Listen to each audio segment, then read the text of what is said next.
For $6, Evelyn Mercer bought a house nobody wanted. The auctioneer stared over his folding table as if he had misheard her. Wind shoved dead leaves across the cracked parking lot of the Blue Lantern Motor Court. Behind him stood 5 abandoned cabins in a crooked row, their doors hanging open, their windows filmed with dust.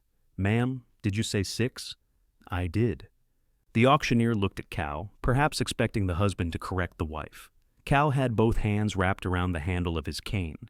He was studying Cabin 7 with the grim concentration he usually reserved for a bad transmission. "You understand the structure has to be removed in 10 days, the auctioneer said. "Yes. The sale does not include land. I can read." A man near the back laughed. Evelyn turned just enough to make him regret it. The auctioneer cleared his throat. "I have $6. Do I hear 7? Nobody offered 7. Nobody even lifted a hand. 9 days earlier, Evelyn had been standing in her son's driveway with 2 suitcases at her feet when Grant told her there was no room in his house. Now she watched the auctioneer raise his gavel and wondered whether $6 could buy back something 18,000 had not. 9 days earlier, Grant's porch rail was rotting exactly where Cal had warned it would. Evelyn noticed that before she noticed anything else, the soft gray patch near the bottom post, the seam opening where rain had worked under the paint. Cal had built that rail 4 summers ago. Grant had promised to seal it again before winter. He had also promised them a room. Their station wagon idled behind them, packed so tightly that Evelyn could not see through the rear window. 2 blue suitcases stood on the driveway. Cal's red tool chest occupied the back seat, wedged between plastic tubs marked kitchen and winter clothes. Everything else they owned was either in a storage unit across town or waiting in the rented cottage they had to leave by Friday. Grant stood in the open garage wearing pressed khakis and a golf shirt embroidered with Mercer custom cabinetry. He had always looked handsome in clothes somebody else had ironed. At 46, his hair was graying at the temples in a way that made strangers trust him. "Mom, I wish you called before you drove over. I called today. I called at 8:15. I was meeting a client. And at 9:40, my phone was on silent. And at 11, Grant rubbed the bridge of his nose.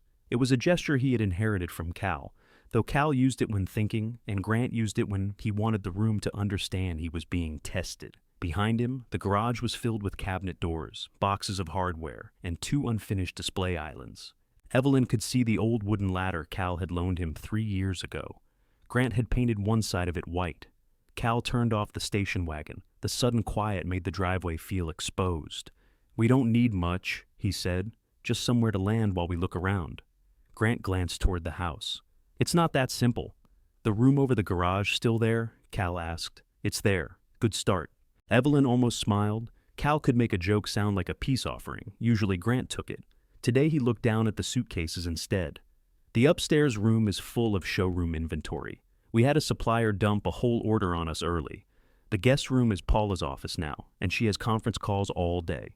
We can move boxes," Cal said. "I built the stairs. I know they work."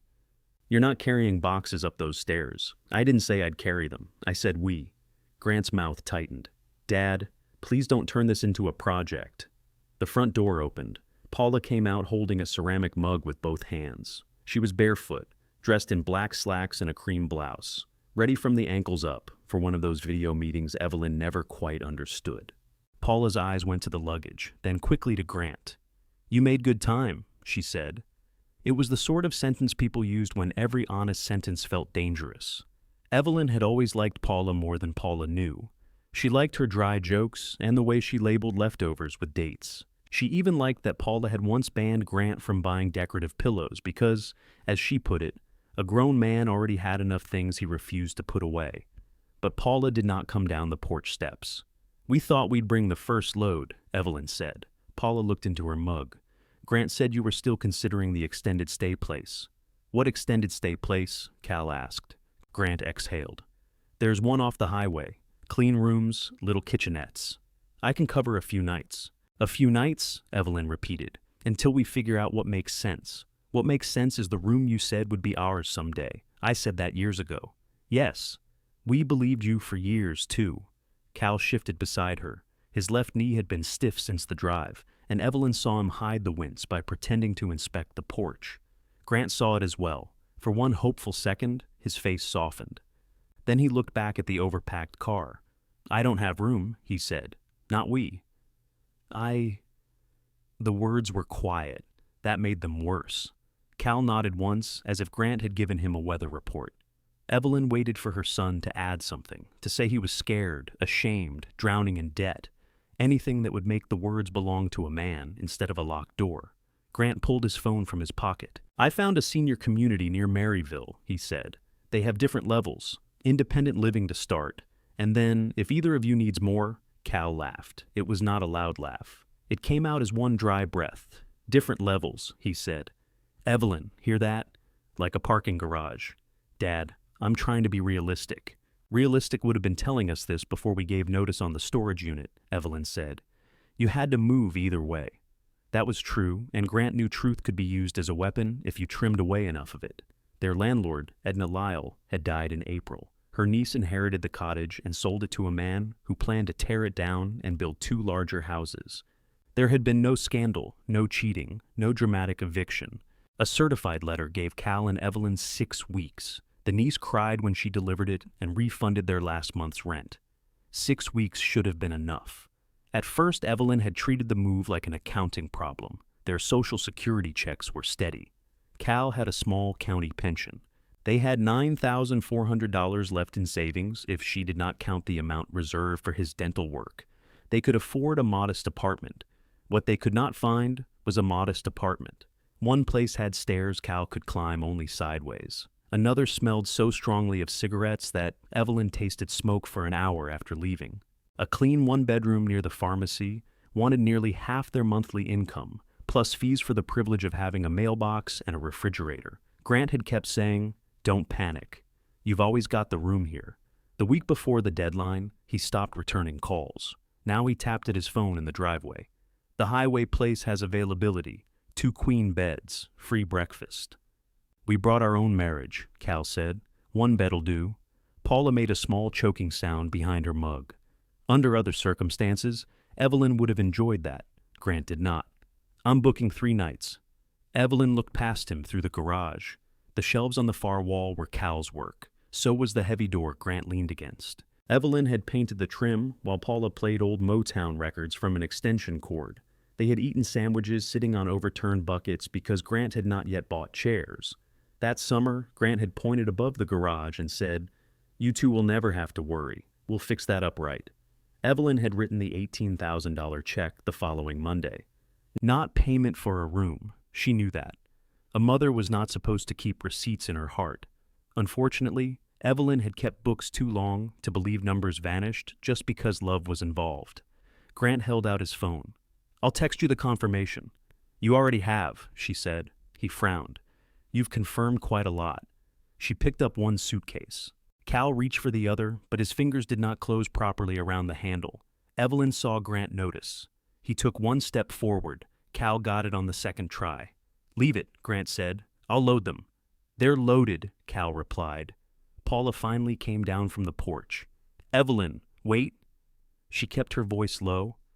"This isn't how we wanted today to go." "How did you want it to go?" Paula's eyes filled, which irritated Evelyn more than anger would have. Tears asked to be comforted. "We thought if Grant presented some options, he presented breakfast." Paula looked back at her husband. Grant stood with the phone still in his hand, his face flushed. He was not cruel by nature. That was part of the trouble. Cruel people were easy to place at a distance. Grant was generous with restaurant tips, patient with frightened dogs, and capable of driving 2 hours to help a friend install a dishwasher. He loved his parents. He had simply grown accustomed to loving them when it cost him nothing. Cal opened the passenger door for Evelyn. Grant said, "You're acting like I'm putting you on the street." Evelyn paused. "No," she said. "You're putting us at a motel." "You were very clear. The highway place had a red roof, brown carpet, and a lobby that smelled like waffle batter no matter the hour. Their room overlooked the dumpster enclosure. Grant had booked 2 queen beds. Cal sat on the edge of one while Evelyn opened the curtains. Beyond the parking lot, traffic slid along the highway in silver flashes. "Well," he said, "if we stop speaking, we can each have our own bed." She turned. "I'm not mad at you. I didn't say you were. You used your careful voice. I've only got the one. You have 3. Careful, hungry, and the one you use when somebody has damaged a carburetor. That one doesn't seem appropriate. I could make it appropriate. Cal removed his shoes. His left ankle was swollen over the sock. Evelyn wanted to kneel and examine it, but care could feel like accusation when a man was tired, so she handed him the ice bucket instead. He looked inside. Empty. That's generally how buckets begin. He smiled, then covered his face with both hands. Evelyn sat beside him. Through the wall came the faint, rhythmic thump of an adult guest exercising or trying to kill a piece of furniture. "He's scared," Cal said. "So are we. He's got that business hanging by a string. We were good enough to hold the string." Cal lowered his hands. "Evie, no. Don't sand it smooth yet. Let it be ugly for one night." He nodded. She took his phone and called the front desk to ask where the ice machine was. Then she found the yellow legal pad in her purse and wrote their available savings at the top. $9,400. Below it, she listed motel, storage, food, deposits, moving expenses. The number became smaller before she had spent a cent. Cal returned with ice and the local weekly newspaper tucked beneath his arm. Woman at the desk said, "People still find rentals in this thing. People also line drawers with it. Versatile." He stretched out with the ice against his ankle while Evelyn turned pages of used appliances, rooms for rent, church suppers, and pickup trucks whose owners had used the word classic to mean rusted. Near the back, a boxed notice caught her eye. County surplus auction, Blue Lantern Motor Court, 5 wood frame cabins, structures only, buyer responsible for removal within 10 calendar days. Evelyn read it twice. Then she looked through the motel window at the highway, where the evening traffic kept moving, as if everybody out there had somewhere they were expected. "Cal," she said. He opened one eye. "How hard is it to move a house?" Cal opened the other eye. "Depends on the house. What if it's small? Depends on how small. 1 room. Depends on the room." Evelyn held out the newspaper. Cal read the notice without moving the ice from his ankle. His eyebrows rose at structures only and remained raised through buyer responsible for removal. "No," he said. "You answered before you saw them. It says they're open for inspection tomorrow. It also says they're condemned. It says they're surplus. Same pig, cleaner dress." Evelyn took the newspaper back. "I asked how hard it would be. And I'm telling you, you disconnect the power, cap the plumbing, brace the frame, jack it up, put steel under it, load it on a trailer, get permission to haul it, dodge every low wire between there and wherever you're going, and set it on something that won't sink. So you know how." Cal stared at her. "That is not what I said. You listed the steps. I can list the steps for removing an appendix. You'd charge less than a surgeon. Not after this conversation." She folded the newspaper along the edge of the notice and placed it on the nightstand. Cal watched her do it. "Evie, even if one of those cabins is worth moving, we don't own land. We don't own a bed either. We're still sleeping in one. For 3 nights. Exactly." He removed the ice and tested his ankle. "This is Grant talking. Grant isn't here. What he said is making you want to prove something fast." She did not answer. The thumping through the wall stopped. A toilet flushed somewhere above them, followed by pipes shuddering inside the wall. Cal softened his voice. "That's all I mean? I know what you mean. You're mad enough to buy a condemned motel. I haven't bought anything. You folded the ad. I fold newspapers. You fold laundry. You interrogate newspapers." She turned the legal pad face down. "Well, look. Looking is free. Gas isn't. It's 6 miles. Arthritis makes it feel farther. Yours or mine, mine when you're driving." She reached over and put the ice back against his ankle. He let her. That was as close as either of them came to winning. The free breakfast began at 6. By 6:20, Evelyn had learned that the waffle maker beeped too late. The orange juice was mostly water, and Cal could make friends with any man who had opinions about road salt. He sat near the window, talking to a retired electrician from Ohio, while Evelyn carried 2 coffees to their table. The television above the counter showed a morning host smiling beside a row of expensive kitchen renovations. One of the cabinets looked almost identical to a display Cal had built for Grant. Evelyn changed chairs so she would not have to see it. Her phone vibrated. Grant had sent a message at 11:48 the night before. "Did you get settled?" Below it, at 6:07. "I can extend the reservation through Sunday if needed. No apology, no question about Cal's ankle. A room offered by the night, renewed remotely. Evelyn turned the phone face down. The retired electrician left with a banana in his coat pocket. Cal watched him go. Ron says the coffee's better at the gas station. Ron has Ohio standards. He did commercial wiring. Of course he did. Cal peeled the lid from a container of yogurt. You going to answer Grant? Eventually. He'll worry. He has options. Cal gave her a look, but before he could reply, Evelyn's phone rang. Grant's name filled the screen. She allowed it to ring 3 times. Good morning. Hey, I texted. I saw. You didn't answer. I was getting settled. Silence. Grant knew when his own words were being returned to him. How's Dad? He asked. Cal shook his head, though Evelyn had not offered him the phone. Eating yogurt. I mean, his knee. His ankle was swollen. I thought it was his knee. So did I. That's what happens when you don't come close enough to look. Cal closed his eyes. Grant breathed into the phone. In the background, a drawer slammed. Mom, I called because I might have a solution. There's a furnished apartment over by Paula's sister's place. It's normally a short-term corporate rental. The owner might give you a discount if you take 3 months. How much? $14.50 plus utilities? I don't know. We bring in a little over $3,100. I said I'd help. With how much? Another drawer, another silence. Evelyn took a sip of watery coffee. Grant, I have to see what I can do. You called it a solution before you knew what it cost or what you could contribute. I'm trying. I know. The 2 words came out gentler than she intended. Grant heard the gentleness and stepped toward it. Then, let me work on this today. Don't do anything drastic. Cal looked pointedly at the folded newspaper beside Evelyn's purse. What would qualify as drastic? She asked. Signing a lease somewhere bad because you're upset. All right, you promise? No, I said, all right, Mom. Your father's yogurt is getting warm. She ended the call. Cal scraped the bottom of the container. It was never cold. They arrived at the Blue Lantern shortly after 10. The old motor court sat behind a rusted sign shaped like a lantern. Most of the blue paint had peeled away, leaving the metal orange-brown. A paved crescent curved from the highway, past the boarded motel office, and 5 cabins spaced beneath bare maple trees. Weeds had pushed through the asphalt. A length of yellow rope marked off a hole where another cabin had already been demolished. A woman in a denim jacket stood outside the office with a ring of keys and a travel mug. Her silver hair was cut bluntly at her jaw. She watched Cal ease himself out of the station wagon and then looked at Evelyn. You here for the auction inspection? We're here to look, Evelyn said. That's what people say before they do something expensive. Cal pointed at the newspaper under Evelyn's arm. I told her the same thing. The woman held out her hand. Nadine Bell. Property belongs to me. Mistakes belong to the county. Cal Mercer. This is Evelyn. I'm capable of introducing myself, Evelyn said. I know. I'm trying to save daylight, Nadine smiled. You two always like this? Only when awake, Cal said. Nadine led them toward the cabins. The first had a tree limb through its roof. The second listed badly enough that Evelyn felt off balance just looking at it. Cabin 3 smelled of wet plaster and something dead.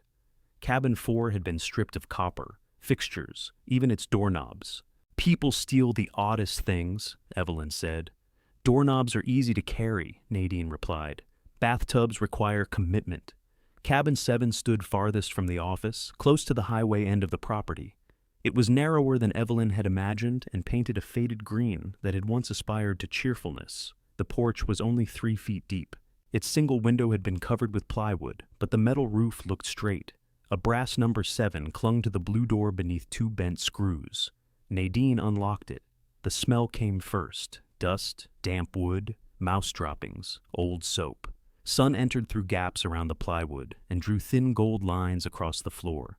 The room held an iron bed frame without a mattress, a nightstand with 1 missing drawer, and a brown vinyl chair split down the middle. A door in the rear wall opened into a bathroom barely larger than a closet. Evelyn stepped inside. Careful, Cal said. I'm walking, not juggling knives. Floor could be soft. She pressed 1 foot down. The boards did not move. Cal followed, tapping ahead with his cane, then bent awkwardly to inspect the base of the wall. Nadine leaned in the doorway. This one housed traveling salesmen back when a salesman could cross 3 counties and still make it home with his dignity. What happened to the place? Evelyn asked. Bypass opened.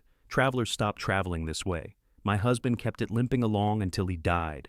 I rented the cabins monthly for a while, but cheap rent attracts expensive trouble. She said it without self-pity. Evelyn liked her for that. Cal pressed his thumb into a window frame, then used the flashlight on his phone to inspect beneath the sink. Roof was replaced, he said. 11 years ago. Joists? Old. Not rotten, far as I know. You know what kind of foundation? Concrete piers. Cal disappeared into the bathroom. Evelyn heard the medicine cabinet open, followed by a click that did not sound promising. "How small is it?" she called. "If I inhale, I can leave." Nadine laughed into her travel mug. Cal emerged with dust on one knee. He walked to the center of the cabin and looked up. His face had changed. The resistance was still there, but now it had company. Evelyn knew that expression.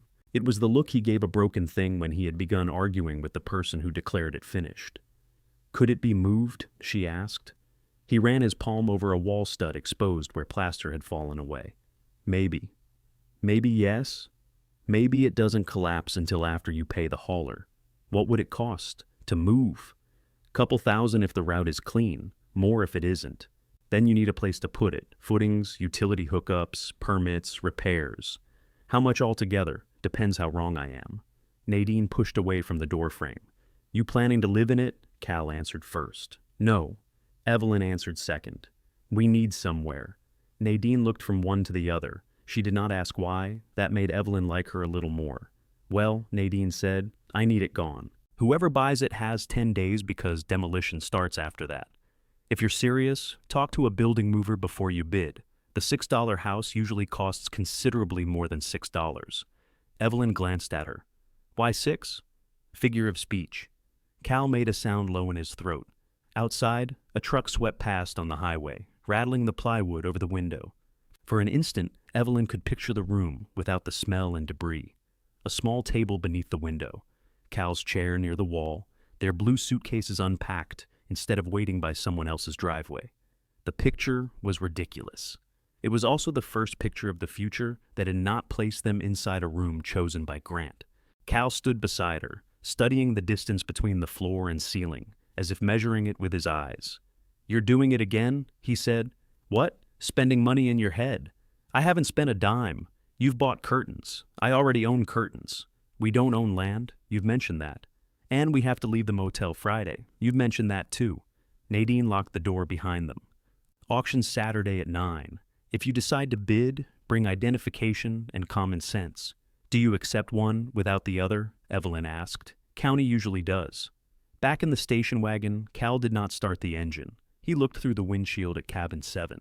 Evelyn waited. Finally, he said, "The frame might hold." She unfolded the legal pad on her lap and turned to a clean page. "How much to find out?" Cal took the legal pad and wrote 3 numbers. Hauling, best guess, 2,500.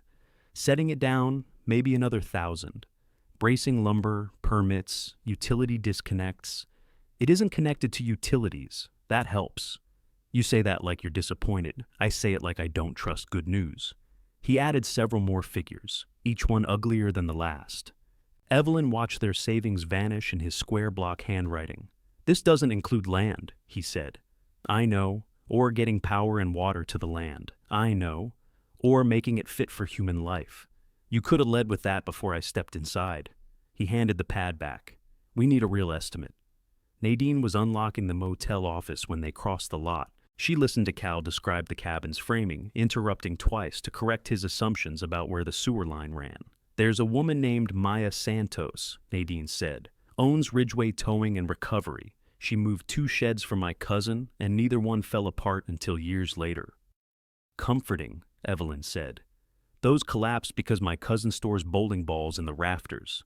Nadine wrote a phone number on the margin of the auction notice. Cal peered at it. "She got a structural trailer? She has things with wheels. The names escape me. That's an important distinction. She'll explain it using small words." Maya answered on the second ring. Her voice was low and quick, and she asked sensible questions before Cal could volunteer complicated answers. Height, width, roof overhang, distance to the nearest utility line, whether the cabin contained masonry, a chimney, or anyone who refused to leave. "Not currently," Evelyn said. "Good. People cost extra. Maya could inspect it that afternoon. They spent the hours between calls at the cottage, packing what remained. The rooms looked larger without their furniture, and less honest, without the scuffs and rugs that had made them theirs. Evelyn wrapped plates in old grocery circulars. Cal removed the brass hooks he had installed by the back door, then stood with them in his palm. "Those belong to the house," she said. "I bought them. You bought the screws. The hooks have been here 20 years. I'm not leaving good brass for a bulldozer." He dropped them into the box marked hardware, where they landed beside 3 outlet covers, a jar of mismatched nails, and a hinge he had apparently loved in secret. The cottage had belonged to Edna Lyle for as long as they had rented it. Edna believed maintenance was a social activity. She would bring over a replacement faucet and stay for coffee while Cal installed it. Evelyn had done Edna's tax return every spring, receiving in payment a ham and more private information than any ham justified. After Edna died, the rooms had changed. They seemed to understand before the Mercers did that affection was not ownership. Evelyn opened the cupboard beneath the sink and found a bottle of lemon cleaner, 2 paper bags, and Grant's old travel mug. Mercer custom cabinetry was printed on the side. She set it on the counter. Cal saw it. "He'll want that. He owns several hundred. Still his. Then he can come get it." Cal wrapped the mug in newspaper and placed it in the kitchen box. Evelyn said nothing. Marriage was partly knowing when an argument had already been answered. Maya Santos arrived at the Blue Lantern in a mud-spattered tow truck with a yellow light bar and a dent in the passenger door. She was in her early 50s, broad-shouldered, with black hair streaked silver, and pulled through the back of a faded cap. She climbed down, holding a tape measure. "You Cal?" "I am." Maya looked at Evelyn. "Then you're the one who called." "I am." "Good. People who call usually know what's going on." Cal made a wounded sound. Maya walked around cabin 7 twice before going inside. She measured the width, crouched by each corner, and used a screwdriver to test the sill plate. Cal followed close enough to become part of her shadow. "You've got rot here," she said. "Surface. Rot has depth. That's one of its main features. It's solid 2 inches back. You got X-ray eyes? I've got experience. You also have a cane. That affects my leg, not lumber." Evelyn stood with Nadine near the office, watching the 2 of them argue beneath the cabin. "Should we intervene?" Nadine asked. "They look happy." Maya eventually crawled out with dirt across the front of her jacket. "It'll move." Cal's face betrayed satisfaction before he arranged it into caution. "How?" he asked. "Slowly." She explained that cabin 7 was narrow enough for her hydraulic trailer, but tree limbs would have to be cut at the exit. The porch roof needed bracing. The bathroom fixtures and iron bed frame had to be removed to reduce weight. The buyer would pay for a route survey and any permits. The destination had to be within 15 miles or the price changed. "How much?" Evelyn asked. $2,800 if the route behaves." Cal glanced at her legal pad. His estimate had been close enough to please him and too high to please anyone else. "And setting it?" he asked. "On prepared piers, included. On a foundation that doesn't exist? No. What happens if the frame cracks? Depends who braced it. What happens if your trailer sinks? Depends who prepared the site." You answer everything with depends. I move buildings for people who ask for exact promises. Maya gave Evelyn a printed estimate from a metal clipboard. At the bottom, in blue ink, she had written, "No guarantee against pre-existing structural failure." Evelyn read it carefully. "We don't have a destination," she said. "Then you don't have a move." Do people ever buy these things without land? People buy boats without water. What do? Pay me to store them until they admit they made a mistake. Maya tucked the clipboard under her arm. "You 2 looking for a project or a home?" Cal studied the cabin. "A home?" Evelyn said. Maya's expression changed only slightly. She looked again at Cal's cane, then at the station wagon full of belongings. "Find land before you bid," she said. "A cheap building can bankrupt you just as fast as an expensive one. It only feels friendlier at the start."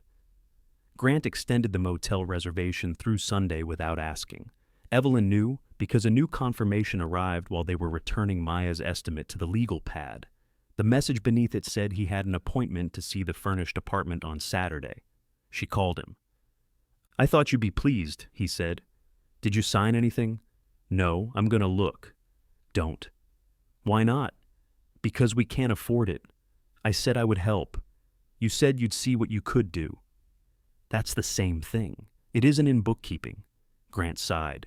Can we please stop having every conversation like I'm one of your clients? My clients knew their budgets. Cal, driving, stared hard at the road. Grant lowered his voice. What are you doing instead? Looking.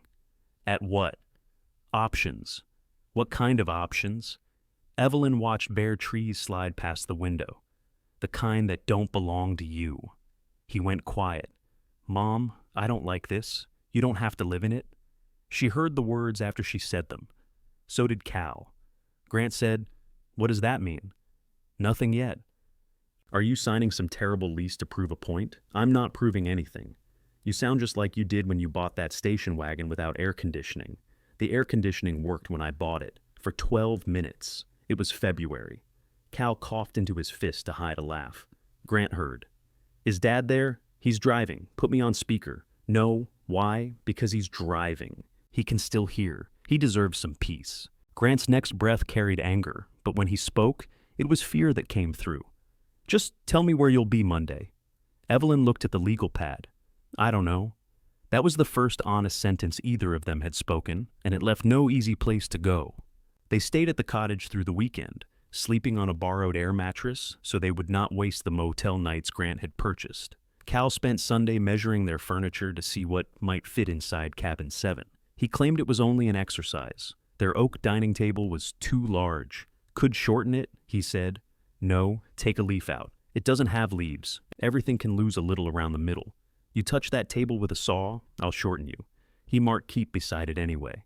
Evelyn called 4 listings for land. One seller laughed when she asked about utilities. Another parcel was landlocked behind a cattle pasture. A small lot near a church had restrictions against structures under 900 square feet. The cheapest usable property cost almost 3 times their savings. By Friday evening, their belongings were stacked inside the storage unit, the cottage keys were on Edna's old kitchen counter, and the station wagon carried only clothes, Cal's tool chest, the legal pad, and the box of papers Evelyn refused to put in storage. They returned to the highway motel. Grant had not called again. At 8:15 Saturday morning, Cal dressed in his clean work shirt. Evelyn sat at the small desk with the auction notice before her. We have nowhere to put it, he said. I'm aware. Maya told us not to bid. She told us to find land. We didn't. We looked. That isn't the same. Neither is a promise and a room. Cal flinched. The words had been aimed past him, but that did not mean they missed. Evelyn folded the notice. I'm sorry, I know. If I buy it, we could lose the cost of removal. We could lose more repairing it. If we don't find a site, we could lose the cabin altogether. That's right. I know this is foolish. Cal picked up his cane. No, you know it's risky. Foolish is when you pretend there's no risk. At the Blue Lantern, 23 people gathered in the cracked parking lot. Most had come for tools, scrap lumber, or the county's 2 retired maintenance trucks. The man who had laughed earlier wore a camouflage jacket and kept calculating the metal value of every roof out loud.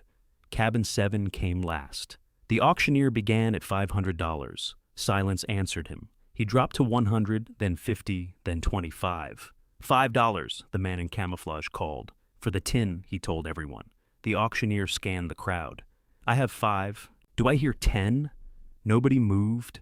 Evelyn felt Cal beside her, close but not touching. Her identification was in her purse. Their savings ledger was in the station wagon. Maya's estimate sat folded beneath it. She raised her hand. $6. The auctioneer stared at her. Wind chased leaves between his shoes. Ma'am, did you say 6? I did. The man in camouflage laughed. The gavel came down before Cal could change his mind for both of them. Nadine approached while Evelyn was signing the receipt on the hood of the county clerk's car. You bought yourself a problem, she said. Evelyn looked at the brass 7 on the faded blue door. No, she said. I bought $6 worth of one. Nadine leaned against the clerk's car and watched Evelyn write a check for $6. You have somewhere to put it? She asked. We're working on that. That means no. Cal looked toward cabin 7. She knows what it means. I do, Nadine said. I've owned property for 41 years. Working on that is what people say when the answer is no, but they'd like the world to feel guilty. Evelyn tore the check from her book. Are you offering the world's assistance? No. Mine costs money. Nadine pointed beyond the boarded office, toward a strip of scrub and cedar trees at the western edge of the property. The motel drive curved away from it, but an old gravel entrance connected the strip directly to the highway. A rusted mailbox leaned beside the entrance, its door missing.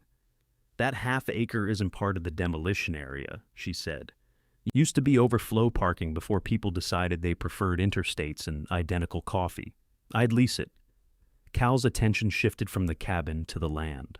For how much? Evelyn asked. $100 a month, 5 years. You maintain it and carry insurance on whatever you put there. What happens after 5 years? We decide what happens after 5 years. That's not an answer. It's the only honest one I've got. Cal moved closer to the edge of the asphalt. Utilities? Power pole at the road. No meter. Old water line runs near the gravel entrance, but I won't swear it's usable. Sewer line ends behind the office. So, we'd need septic, or a very long garden hose and low standards. Evelyn wrote the numbers on the back of the auction receipt. Nadine watched. I want 2 months up front. Written lease. No subletting, no junk vehicles, no business that brings 20 cars at once. We don't have a business, Evelyn said. I didn't say you did. Why offer it to us? Because demolition on that cabin was going to cost me $3,700. You just saved me part of it. And because your husband looked at rotten boards before he looked at the view. Cal nodded toward the half-acre. Can we walk it? That's what land is for. The ground sloped gently from the highway toward a shallow drainage ditch. Blackberry canes caught at Evelyn's pants. A dead cedar lay across the center of the lot, and broken glass glittered near the remains of an old fire ring. The place was not pretty.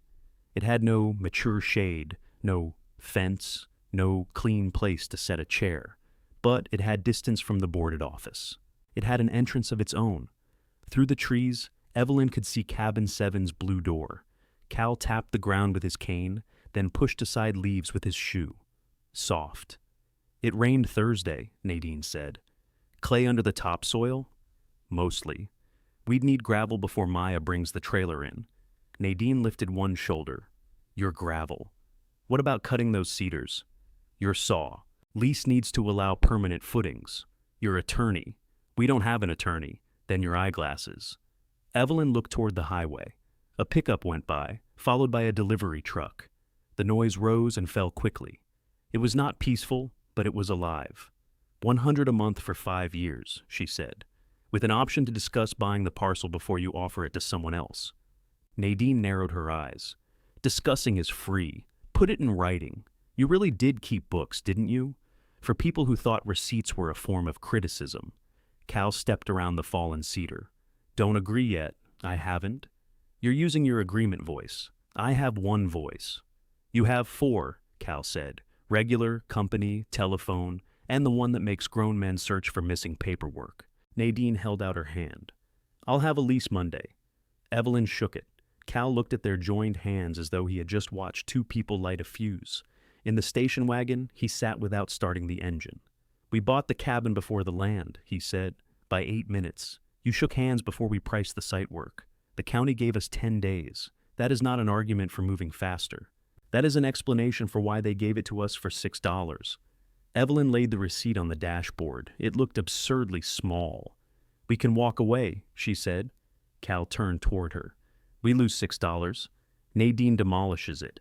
We take Grant's apartment or find another one, and nothing terrible happens. That what you want? No. Then why say it? Because I need you to know I know. Cal rubbed his knee. Know what? That this isn't sensible. He studied the half-acre through the windshield. Neither was marrying a man with a motorcycle and $9, he said. You had 11. I bought lunch. That's why we had 9. He finally started the engine. Call Maya. Maya did not celebrate their progress. You leased Clay? She asked over the phone. We leased land. Land is what Clay calls itself in advertisements. She agreed to meet them Monday after Nadine's lease was signed. By then, Cal had drawn 3 possible cabin positions on graph paper from the motel's front desk, each measured against the power pole, the ditch, and the direction of afternoon sun. Evelyn woke twice during the night and found him sitting beneath the bathroom light, revising them. Grant sent the furnished apartment listing at 7 Sunday morning. The message beneath it read, "Seeing this tomorrow. Please don't commit to anything first." Evelyn placed her phone in the nightstand drawer. She left it there through breakfast, through Cal's second argument with the waffle maker, and through the drive to the storage unit. It rang once while she was sorting boxes, then again. Cal stood beside the oak dining table, measuring its legs. You should answer. He'll ask questions. Most calls suffer from that. He won't listen to the answers. That doesn't mean you get to surprise him later. Evelyn looked at the table. Its top bore a pale half moon, where Grant had once set down a hot pan during Thanksgiving dinner. She had been angry for almost 10 years before deciding the mark belonged there. She called him. "Where have you been?" Grant answered. "Storage. I've called 4 times. Twice. You bought something." It was not a question. Evelyn glanced at Cal. "Why do you say that?" "Because Paula checked your shared shopping account." The auction charge had gone through the same county payment system Evelyn once used for vehicle taxes. It appeared as county surplus, $6.00. Paula checked $6 purchases? She was making sure your card hadn't been stolen. I wrote a check. Then what did you buy? A cabin. The silence was so complete that Evelyn checked the screen to see if the call had dropped. Grant said, "A what?"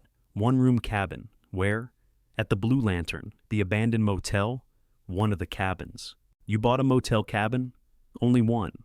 "For $6. That was the winning bid." Cal leaned against the table and shut his eyes. Grant's voice rose. "Is this a joke?" "No. Those buildings are being torn down. Not number 7. Because you bought it. You're catching on." "Where are you putting it?" "We leased half an acre from Nadine Bell." "Who is Nadine Bell?" "The woman we leased half an acre from." "Mom, stop. Just stop being funny for 1 minute." Evelyn's grip tightened around the phone. "I'm not being funny. You cannot live in an abandoned motel cabin, not where it is now. That isn't what I mean." "Then say what you mean." Grant breathed hard. "I mean you and Dad are not equipped to do this. He can barely walk across a parking lot some days. You have no idea what repairs cost.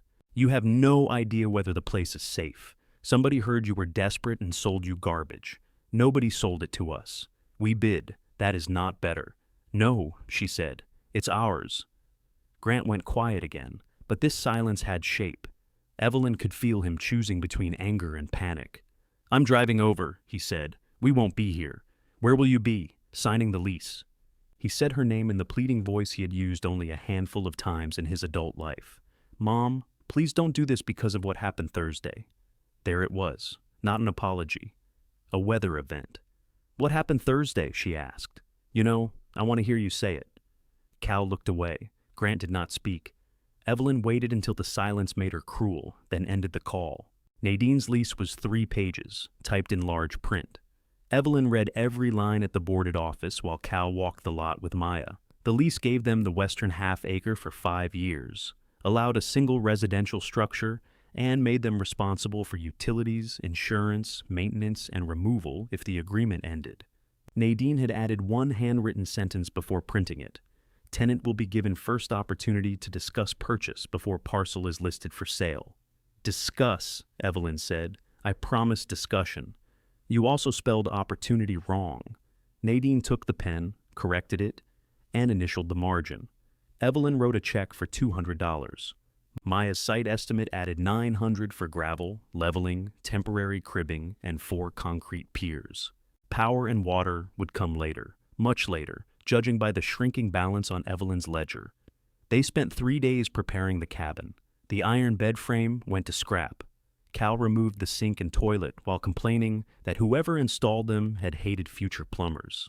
Evelyn swept mouse droppings into contractor bags and pulled damp wallpaper from the walls. Maya brought 2 workers from her yard, Rico and Jen, both adults with the unnerving habit of lifting things before Cal finished explaining how heavy they were. They slid steel beams beneath the cabin and braced the walls with lumber. Every groan from the structure made Evelyn hold her breath. Grant did not come. He sent one message: "Don't move it until I see it." Evelyn read it while standing inside cabin 7, holding the blue door open for Maya. "Problem?" Maya asked. "No." "You got the face." "What face?" "The one people get when family thinks concern is a vote." Evelyn put the phone away. How do you know that face? I own a towing company with two brothers. Move day began beneath a gray sky. The cabin rose from its old piers an inch at a time. Cal stood near Maya, calling out measurements she already knew.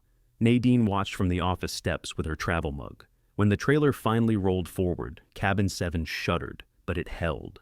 They moved less than half a mile. At the gravel entrance, the left rear tire broke through the freshly spread stone and sank into wet clay.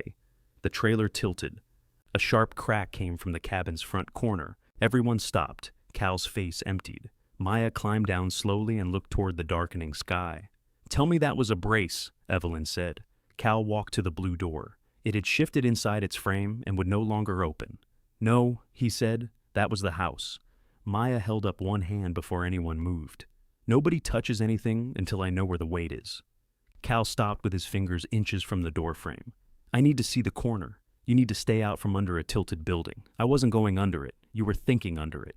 Rico and Jen chalked the trailer wheels. Maya crouched beside the sunken tire, then walked the length of the cabin, studying the braces and the steel beams beneath it. Rain began as a faint tapping on the metal roof. Evelyn stood in the road with her arms folded tight. "How bad?" she asked.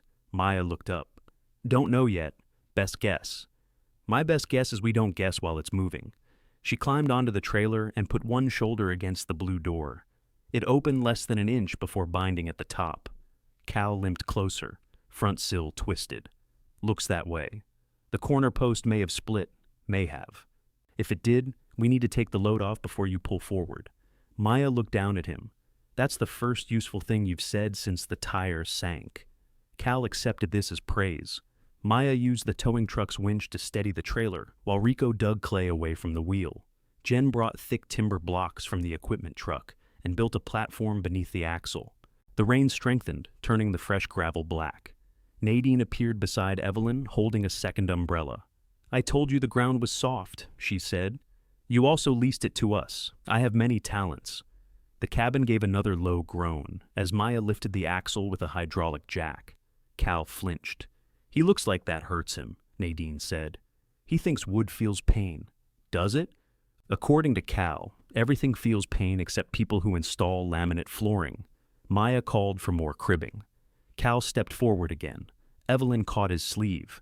"Let them work. I am letting them. You're following them with your body. They might need, they'll ask." He pulled gently against her hand, not enough to escape, only enough to remind her he could. Rain collected on the brim of his cap and dripped from his nose.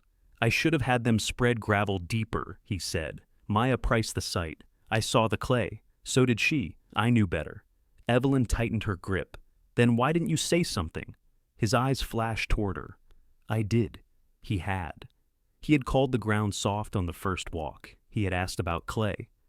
Evelyn had heard him and kept moving because motion felt better than doubt. She released his sleeve. "I'm sorry."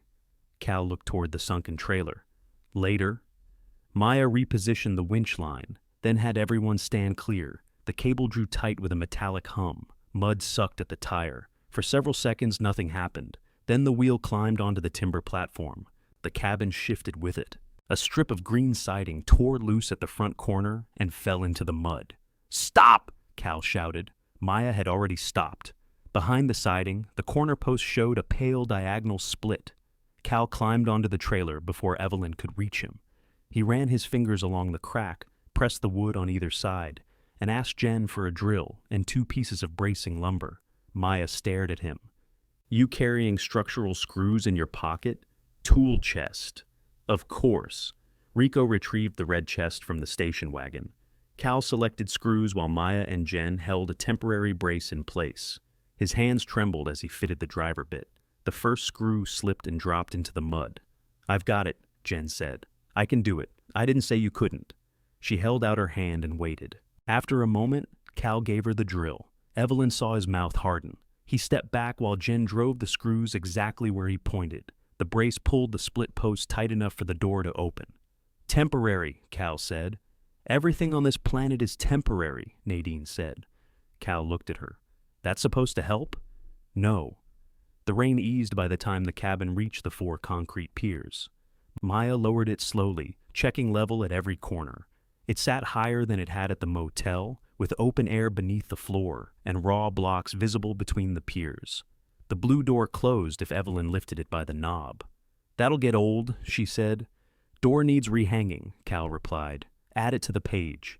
The legal pad was damp. Evelyn sheltered it beneath her jacket while she wrote. Extra gravel and recovery had added $320. Maya showed her each charge before handing over the invoice. "You could argue the tire was my mistake," Maya said. "Was it?" "Partly. I should have stopped when the gravel started pumping. Then why charge us? Because your site needed more stone either way. I'm not billing the winch time." Evelyn wrote the check. Maya looked at the amount, then at the cabin. "Get that corner covered before tonight. Storm's coming in after dark." "We'll tarp it," Cal said. "You have a tarp?" "Storage. Get a tarp before you get furniture." "We weren't planning to move furniture today," Evelyn said. A car horn sounded from the highway entrance. Grant's black pickup came down the gravel too quickly. Mud sprayed behind the tires. He stopped beside the station wagon and climbed out without shutting off the engine. He wore his showroom shirt beneath a navy jacket. His gaze went first to the cabin, then the trailer, then the torn siding lying in the mud. What happened? No one answered immediately. Grant pointed at the split corner. "Did it fall?" "It shifted," Cal said. "While they were moving it?" "That's when houses generally shift."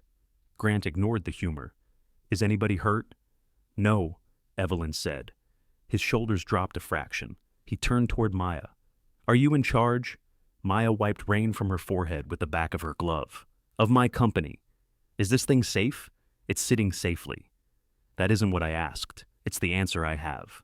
Grant walked around the cabin, taking in the blocked window, the exposed understructure, the mud, and the temporary brace screwed across the green siding. "This is insane." Nadine closed her umbrella. "You family?" "I'm their son." "That wasn't my question." Grant looked at her as if she had spoken from inside a cabinet. Evelyn stepped between them. "How did you know we were moving it today?" Paula called the county office. "They told her the deadline. You had no right. I had every right to find out whether my parents were about to get themselves killed." Cal leaned on his cane. He looked exhausted now that the work had stopped. Mud covered his shoes and one knee of his clean pants. Grant saw him. "Dad, look at you." Cal looked down. "I appear to have pants. You can barely stand." "I've been standing all day. That's my point." Grant turned to Evelyn. "You bought a rotting shack with no utilities. You put it on rented dirt. Now it's cracked before you've spent one night in it." "Good summary," she said. "This isn't funny. I don't remember laughing. You need to come with me. Both of you." "To where?" Evelyn asked. "I'll figure something out." "Before or after we get there?" Grant flinched. "The senior community has an opening." Cal's head lifted slightly. Grant saw it and moved closer to him. "It's not a nursing home, Dad. It's an apartment. Ground floor. They handle maintenance. There's transportation if you need it. You wouldn't be out here falling in the mud trying to hold up a building." Cal looked toward the cabin. Rainwater ran from one corner of its metal roof in a steady stream. "How much?" Evelyn asked. "I'll help." "That isn't a number. I don't have a number yet. You had more than a week. I've also been trying to keep a business alive." There it was again. His emergency entering the room before anyone else's could sit down.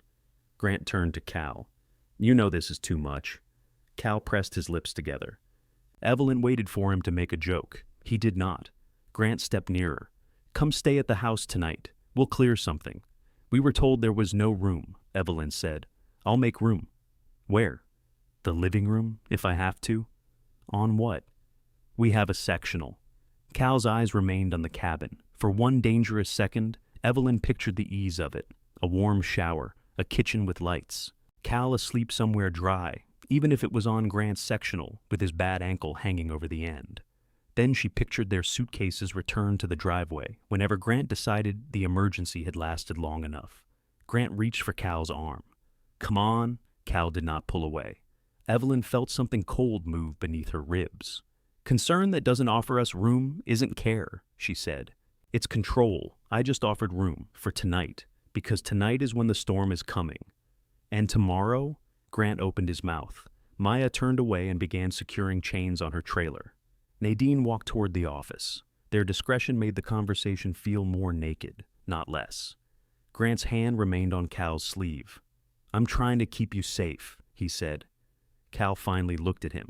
You're trying to make this stop scaring you. Maybe it should scare me. It scares me, too. Grant blinked. Cal removed his arm from his son's hand. But I'm not leaving it in the rain. Grant's face closed. You're choosing this over family? No, Cal said. We're choosing where family gets to stand. The words cost him. Evelyn could see that by the way he shifted his weight afterward. Grant looked at her as if she had taught Cal the sentence. You're going to regret this, he said. Probably, Evelyn replied. Most things worth doing contain regret somewhere. That doesn't even make sense. It might when you're older. He climbed back into the pickup. Before shutting the door, he looked once more at Cal. Call me when you're ready to be reasonable. Then he drove out, throwing gravel against the rusted mailbox. Maya waited until the pickup disappeared. You want that tarp? Yes, Evelyn said. I've got one you can borrow. Cal tried to object. Maya told him borrowing was not a character defect. They covered the damaged corner and nailed strips over the plywood window. By then, Cal's hands were too stiff to hold a hammer properly. Evelyn drove the last 3 nails while he directed her from below. You're bending them, he said. They're entering the wood, at an angle. Life is entering us at an angle. That's not how nails work. They spent another motel night because the cabin had no power, water, or bed. Rain struck the window until after midnight. At 6, Evelyn woke to a message from Nadine. Your tarp left for Nashville. They reached the half-acre 15 minutes later. One corner of Maya's blue tarp flapped from a cedar branch. The rest lay twisted near the ditch. Wind had pried the temporary covering from the broken corner. Water had entered along the split post and spread across the floor. The 2 boxes they had brought from storage, the ones marked bedroom and kitchen, sat in the darkest part of the room. Both were soaked through at the bottom. Cal lifted the kitchen box. The wet cardboard gave way. Their dishes struck the floor in a single, breaking roar. For a moment, neither of them moved. A white plate rolled in a slow circle near Cal's shoe, wobbling lower and lower until it settled without breaking. Everything else lay in wet pieces. Cereal bowls, coffee cups, the blue serving dish Edna Lyle had given Evelyn one Christmas, 3 heavy diner plates they had used since Grant left home. Cal still held the empty bottom half of the box. Don't step, he said. Evelyn was already bending. Evie, there's glass. They're not glass. You know what I mean. She picked up the white plate and set it on the vinyl chair. Water dripped from the ceiling corner onto her shoulder. The cabin smelled of soaked cardboard and newly opened wood. The bedroom box had collapsed more quietly. Towels, sheets, and Cal's winter shirts sat in a dark mound on the floor. Evelyn lifted their quilt and felt water run down her wrists. The red fabric had bled into the cream squares. Her mother had not made the quilt. It was not an heirloom. Evelyn had bought it on clearance at a department store 27 years ago because Cal complained their old blanket was too heavy. That should have made the stain unimportant. It did not. Leave it, Cal said. I can wash it. Where? She turned on him. I don't know, Cal. In the river. He flinched and she hated him briefly for making her see it. He set the ruined box aside. We need a broom. We need a wall. I can brace the corner. With what hands? The question came out sharper than she meant it. Cal looked down at his fingers. They were curled and swollen from the previous day, his knuckles pale where he had tried to grip the hammer. I managed yesterday. Jen managed. You supervised. I know what I did. Then you know. He stepped carefully around the broken dishes and pushed against the split post. Water seeped through the exposed seam. This was my fault, Evelyn said. That's useful. I'm admitting it. You think admitting a thing is the same as fixing it? So do you. Cal turned. Rain ticked against the roof. Outside, one loose corner of the blue tarp snapped in the wind like a flag. You wanted me to stop you, he said. When? Before the auction. Before the lease. Every time you looked at me and said we could walk away, you wanted me to be the one who said no, so you could blame me instead of yourself. Evelyn held the wet quilt against her chest. That isn't true. It's partly true. You could have said no, I could have, but you didn't. No. Why? Cal's face twisted, not with anger, but with the effort of finding an answer that would not make things worse. Because when you looked at this place, he said, you stopped looking like somebody had thrown you away. The wet quilt became heavier in her arms. And now? She asked. Now you look wet. A laugh escaped her before she could stop it. It came out broken and almost painful. Cal's mouth moved at one corner. That was a joke. It wasn't very good. Conditions are poor. She set the quilt on the vinyl chair beside the surviving plate. Yesterday you almost left with Grant. I considered a warm room. You let him take your arm. My leg hurt. You could have asked me for help. You were busy fighting him. Someone had to. Not every second. They stood in the dripping cabin with the truth between them. Evelyn wanted to defend herself, then wanted to apologize, then wanted Cal to do both first. Instead, he took off his cap and placed it beneath the leak. That won't hold much, she said. It's holding some. Nadine arrived carrying a push broom, a dustpan, and a bundle of old motel towels. She stopped in the doorway. I see Nashville returned your tarp. Part of it, Evelyn said. Nadine looked at the floor. Those dishes valuable. Only to us, the most expensive kind. She did not offer sympathy. She began laying towels along the wet wall. Maya's truck came down the gravel entrance 20 minutes later. She climbed out with a roll of heavy plastic sheeting and 2 longer braces. I tied that tarp myself, she said. Then we know who to sue, Nadine replied. Maya ignored her and examined the torn grommets. Wind ripped it loose. I should have used straps. The tarp was borrowed, Evelyn said. Weather doesn't understand debt. I said I should have used straps. Cal stood near the corner, his cap slowly filling with water. Post needs sistering, not just bracing. I brought lumber. What size? The size that will annoy you. Maya and Cal measured the split, while Nadine helped Evelyn sweep broken dishes into a contractor bag. The white plate remained on the chair. So did one coffee cup, missing its handle. Nadine held up the cup. Keep? It won't hold coffee. Could hold pencils. I don't have a pencil desk. You own a $6 cabin. Your standards can evolve. Evelyn put the cup beside the plate. Maya fastened a new post against the damaged one, bolting them together above and below the split. Cal directed from inside until she handed him the drill. Your turn, she said. His fingers closed around it uncertainly. You said you could do it, Maya added. Evelyn watched him set the bit. The first bolt went in slowly. The second stopped halfway when his hand cramped. Maya did not take the drill. She waited while he stretched his fingers and changed his grip. On the third attempt, the bolt seated. Cal lowered the tool, breathing harder than the work should have required. Good, Maya said. Now let Jen finish before the next storm season. Jen finished. Nobody treated Cal as if he had failed. By noon, plastic covered the broken corner beneath the repaired siding. The blue door still needed lifting, but it closed. Nadine offered the manager's apartment behind the motel office so they could spread the wet bedding across its concrete floor. There's a washer, she said. It complains during the spin cycle, but so do I. We'll pay for water and power, Evelyn said. You can replace the detergent. We'll pay. Then I'll charge enough to make you feel dignified. $5 a load. That's robbery. Dignity is expensive. They washed everything twice. The red stains remained in the quilt, clouding the cream squares pink. Evelyn hung it across a line behind the boarded office while Cal sat on an overturned bucket and studied the half-acre. A utility contractor arrived that afternoon. He walked from the road pole to the cabin, measured the distance, and gave them an estimate for a meter base, trenching, panel repairs, and connection. $2,100. The water estimate came the following morning. The old line near the gravel entrance held pressure, but extending it and installing a frost-proof hydrant would cost $950. Indoor plumbing would be more. Wastewater would have to wait. Evelyn wrote every number on the legal pad. Their remaining savings after the move, lease, gravel, extra recovery, bracing lumber, and insurance deposit stood at $4,681. Cal sat across from her at the motel room desk. Power first, he said. Water first. We can carry water. You can't carry water. I can carry a gallon. We need more than a gallon. We can use Nadine's shower. We can use Nadine's electricity, not 300 feet away. We can live without lights. Gets dark every night. I've noticed.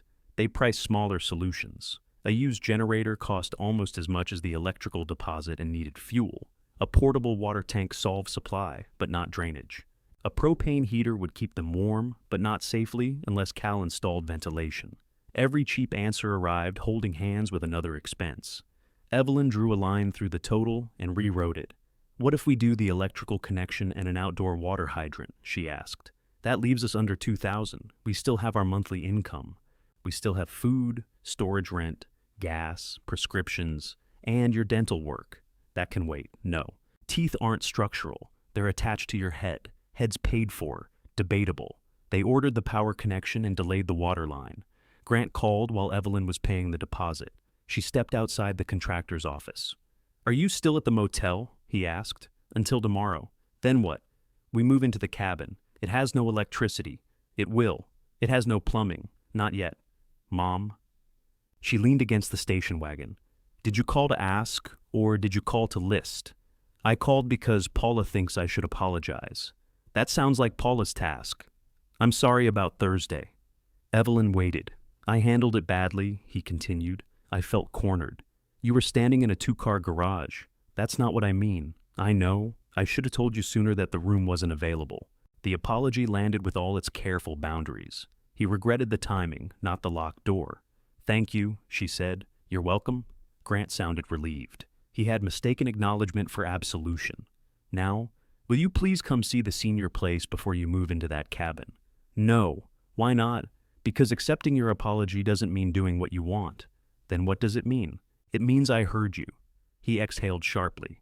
You're determined to punish me. I'm spending nearly every dollar I have on electricity. If this is punishment, I chose the wrong person. She ended the call before he could answer. Their final motel bill included 4 extra nights and a charge for a missing washcloth Cal insisted he had never seen. Evelyn argued the charge down from $8 to $4, then regretted spending 10 minutes on it. They moved into cabin 7 with an air mattress, 2 folding chairs, the vinyl chair, the surviving plate, and the handleless cup. The electricity would not be connected for another 6 days. Nadine loaned them a battery lantern and gave them a key to the manager's apartment for showers. Temporary, Evelyn said. Everything is, Nadine replied. Their first evening, Cal heated canned soup on a propane camping stove outside. They ate from mismatched bowls bought at a thrift store, sitting on folding chairs beside the open door. Cars passed on the highway. Somewhere near the ditch, frogs called to one another. Without the motel's humming refrigerator or television, darkness gathered faster than Evelyn expected. Cal carried the bowls outside to rinse them from a water jug. Leave them, she said. I'll do it. You cooked. I opened cans. Still labor. He washed the bowls beneath the lantern, while Evelyn unrolled the stained quilt across the air mattress. When Cal came back inside, he locked the blue door. It lifted in his hand, scraping once before the latch caught. They lay down fully dressed. The floor felt harder through the mattress than it had in the store. Trucks rattled the window covering. Wind pressed against the newly repaired corner. Evelyn listened for cracking wood. After several minutes, Cal reached across the darkness and found her hand. What? She whispered. Nothing. His palm was rough, his fingers stiff. She held them anyway. A pair of headlights slowed at the gravel entrance, swept across the plywood window, then continued down the highway. The cabin settled around them with a soft wooden sigh. This time, it held. The air mattress lost half its air before dawn. Evelyn woke with her hip on the floor, and Cal slanted toward her as if the cabin had developed its own gravity. He was still asleep, one arm across his chest, his mouth open. She pressed the mattress with her palm. A whisper of air escaped near the valve. Of course, she said. Cal opened one eye. What happened? We sank. He felt beneath himself. Ground's still there. The mattress isn't. Temporary foundation failure. You're enjoying this. Not with my hip. They rolled toward opposite edges and attempted to stand without stepping on each other. Cal got one foot beneath him, pushed against the vinyl chair, and accidentally made it squeak. They both froze. The sound was so rude and unexpected that Evelyn began to laugh. Cal tried not to, which made the chair squeak again. By the time they were upright, she had tears in her eyes, and Cal was leaning against the wall, holding his ribs. This is not funny, Evelyn said. Conditions remain poor. The laughter left behind a strange lightness. It did not fix the mattress, but it gave them somewhere to stand. They found the leak with soapy water from the dishpan. Cal patched it using a piece of rubber from his tool chest and a tube of adhesive old enough to have followed them from the cottage. Evelyn expected the repair to fail immediately.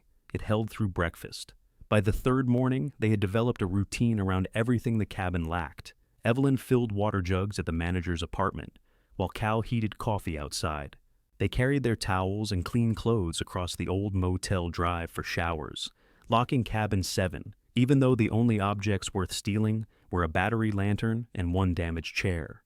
The manager's shower had 2 temperatures, cold and personal injury. Nadine insisted the mixing valve had always been temperamental. "It's not temperamental," Cal told her. "It's corroded." "So am I. People still use me." He repaired it with a washer from the jar in his tool chest. Nadine waived 2 laundry charges and refused to waive more. "Otherwise, you'll start feeling helpful," she said. "Helpful people become landlords." In the cabin, Cal rehung the blue door. It took him most of an afternoon because he could work only a few minutes before his fingers cramped. Evelyn sat on the floor, removing old carpet staples, and pretended not to notice each time he stopped. At last, he drove the final screw and closed the door without lifting it. The latch clicked smoothly. Evelyn opened it, then closed it, then opened it again. "You planning to go somewhere?" Cal asked. "I'm checking." "You checked. I'm being thorough." She closed it once more and leaned against the wall. A functioning door had never seemed like wealth before. The power crew arrived on the 6th day. 2 men installed the meter base while a licensed electrician examined the cabin's small breaker panel. He removed the cover and whistled. Cal disliked professionals who whistled at machinery.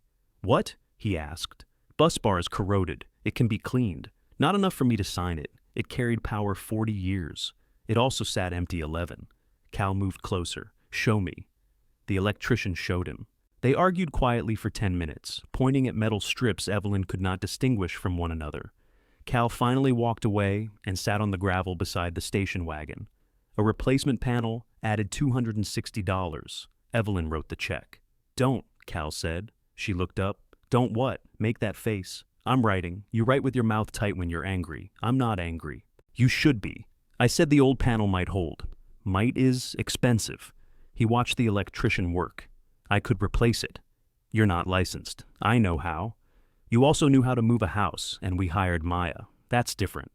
"How? It's heavier." Evelyn sat beside him on the gravel. "You don't have to be the least expensive way to solve every problem." Cal picked at a stone between his shoes. "That's been my main value. To Grant, maybe." The words landed harder than she intended. Cal looked at her. "Not only to Grant." "No. You've always liked that I could fix things. I still do."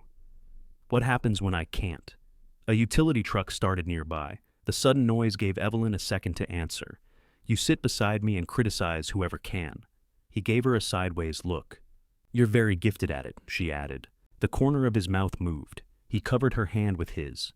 When the electrician flipped the main breaker, the ceiling fixture produced one weak yellow bulb. It illuminated stripped walls, water stains, exposed bracing, and every piece of dirt Evelyn had missed. It was the ugliest light she had ever loved. Cal plugged in the motel's old clock radio, which Nadine had sold them for $3. Red numbers blinked 12 o'clock. Evelyn reset them to 3:17. "Want music?" he asked. "I want a vacuum."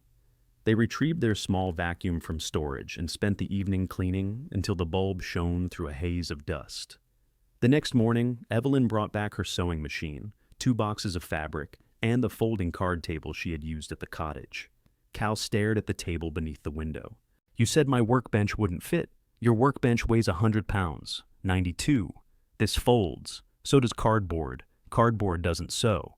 He went to storage and returned with a narrow plank, 2 sawhorses, and a coffee can full of screws. His new workbench occupied the opposite wall by dinner. They ate canned beans between competing industries. Maya came by Sunday carrying the blue tarp, now folded and patched.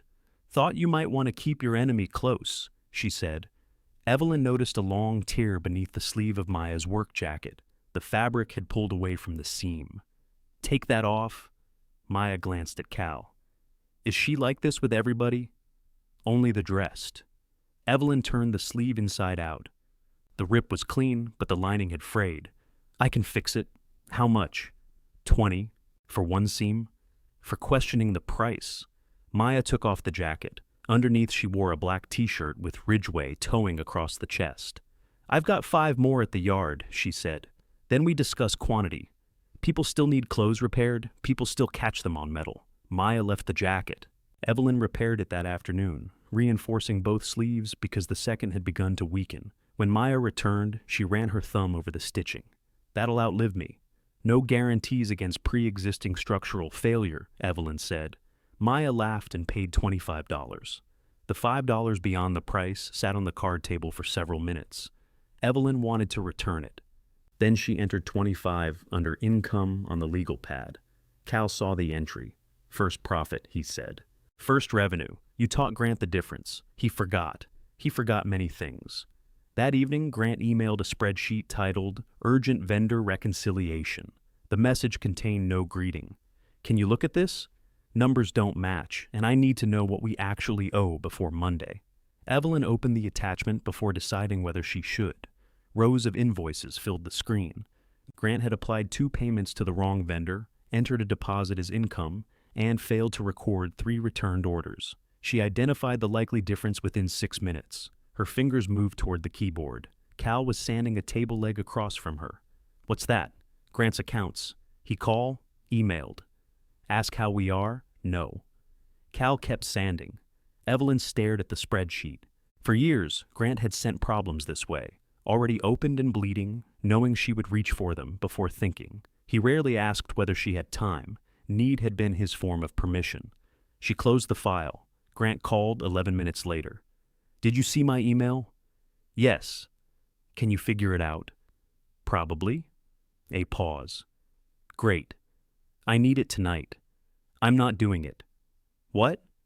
I said, "I'm not doing it." "Mom, it's not a big job." "Then you can do it." "I've been at the showroom since 6. I've been carrying water since 7. What does that have to do with my spreadsheet?" Evelyn looked toward Cal. He had stopped sanding. "Exactly," she said. "Come on, you already opened it. How do you know?" "The system shows activity. Then the system can finish." Grant made a frustrated noise. "I just need you to tell me where the difference is. You paid Collier Hardware twice and didn't enter 3 returns. That's all I'm telling you." He went silent, likely searching the rows. "Where?" "Good night, Grant." "Mom, wait." The wall display by the front desk is sagging again. "If Dad has time this week?" "No." "I wasn't asking you." "You sent the request through me. Put him on." Cal held out his hand for the phone. Evelyn hesitated, then gave it to him. "Hey," Cal said. Grant spoke long enough that Cal's gaze moved to the little workbench and then to his own stiff fingers. "No," Cal said. More speech from Grant. "I understand," Grant continued. "I said I understand." Still no. Cal handed the phone back without saying goodbye. Grant was still talking when Evelyn ended the call. For several seconds, the cabin contained only the faint sound of traffic. "That felt bad," Cal said. "Yes." "Supposed to?" "I don't know." He picked up the table leg again, but did not resume sanding. The following week brought 4 more jackets from Maya's yard, 2 pairs of pants from Nadine, and a lamp with a loose socket. Nadine had found the lamp in the boarded office and offered Cal $5 to repair it. "It's worth 4, he told her. "Then keep the extra for emotional distress." He fixed it and placed the $5 bill beside Evelyn's 25. Evelyn made a sign from a scrap of plywood. "Alterations," she painted across the top. Beneath it, at Cal's insistence, she added, "small repairs." "No engines," she said. "Depends on the engine. No chainsaws. Depends on the saw. No things that arrive leaking. That excludes people." She added, "household items only."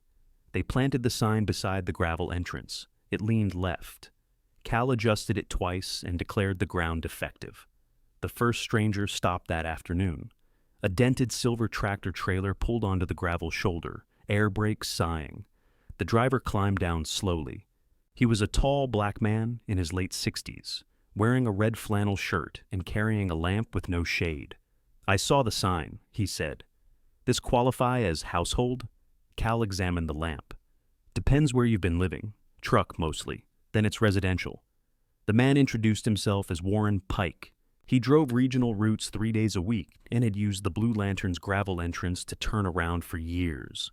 His wife had died 2 winters earlier, he said, offering the fact plainly while explaining that the lamp had been hers and kept shorting out in the truck's sleeper. Cal tested the cord. "Needs rewiring. What'll it cost?"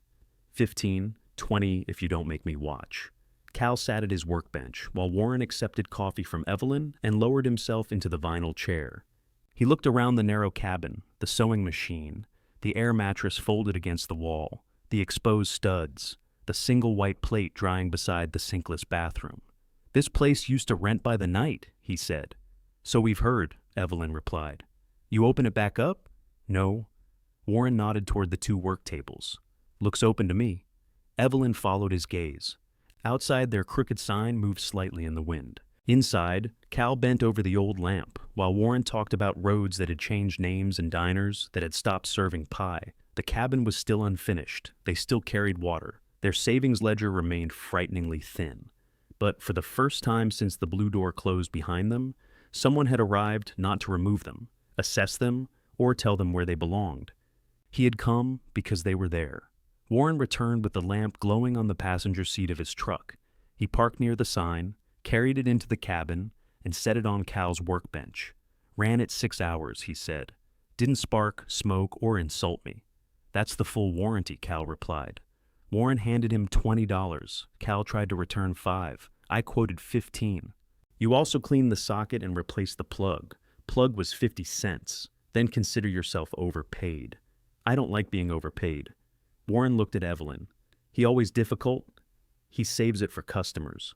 Warren put the bill in the handleless cup beside Cal's tools. "Buy a handle." He also brought a plastic newspaper box with a cracked lid and a grocery sack of paperbacks. Mystery novels, westerns, war histories, and one romance whose cover featured a man without enough shirt. "My wife kept books in the truck," Warren said. "I keep hauling them around like she's going to ask where they went." Evelyn touched the top paperback. "You want us to store them?"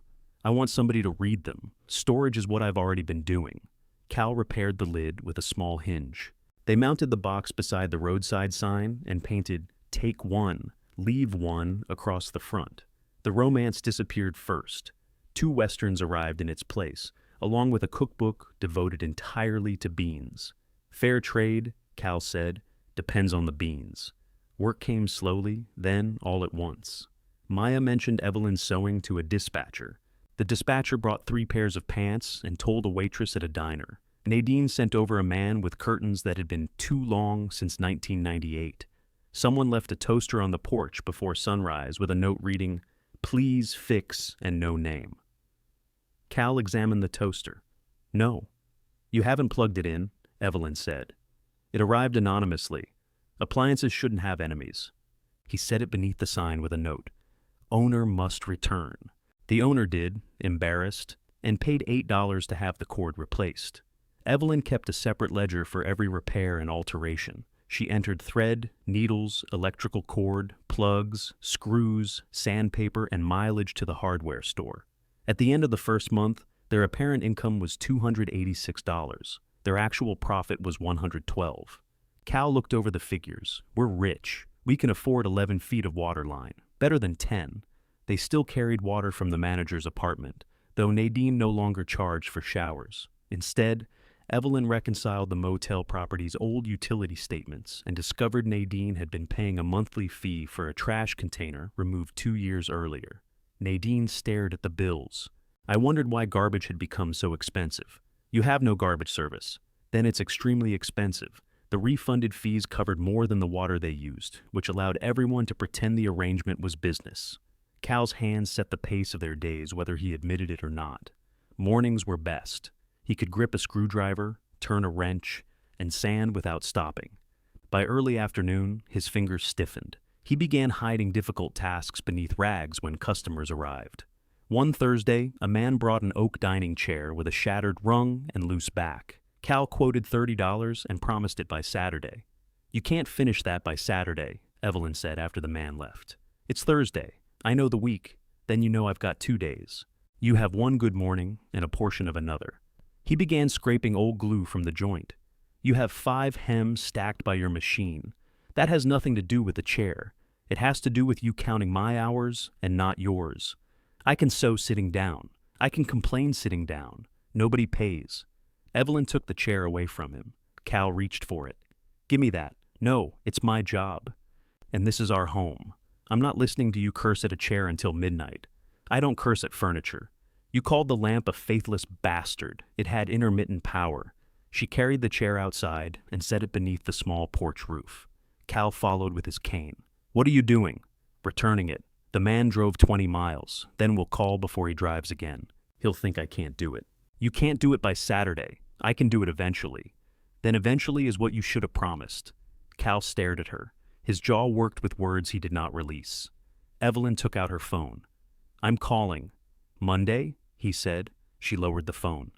I can finish Monday, Tuesday, Monday afternoon, Tuesday morning.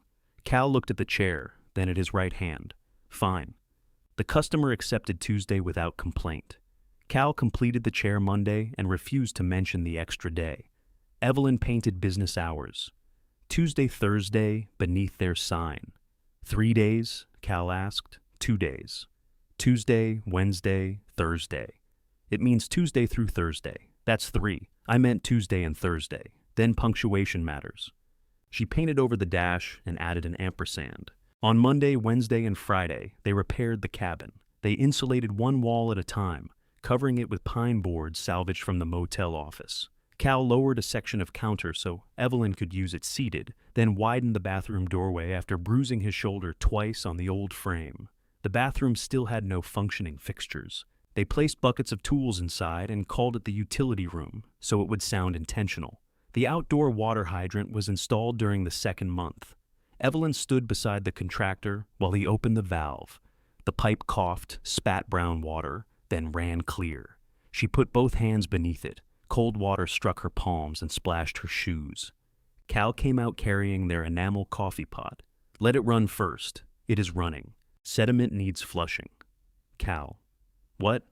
We have water. He looked at the shining stream. His face changed in the same quiet way it had inside cabin 7 the first day. We do, he said. They filled every jug they owned simply because they could. Nadine brought coffee in paper cups. Maya arrived with a cracked toolbox and stayed to watch the hydrant operate as if Evelyn had personally discovered a spring. Warren pulled in near noon and honked twice. For 10 minutes, 4 adults stood around a pipe sticking from the ground while Cal discussed pressure. No one called it a celebration. That would have embarrassed them. Paula came on a Tuesday when the sign said, Open.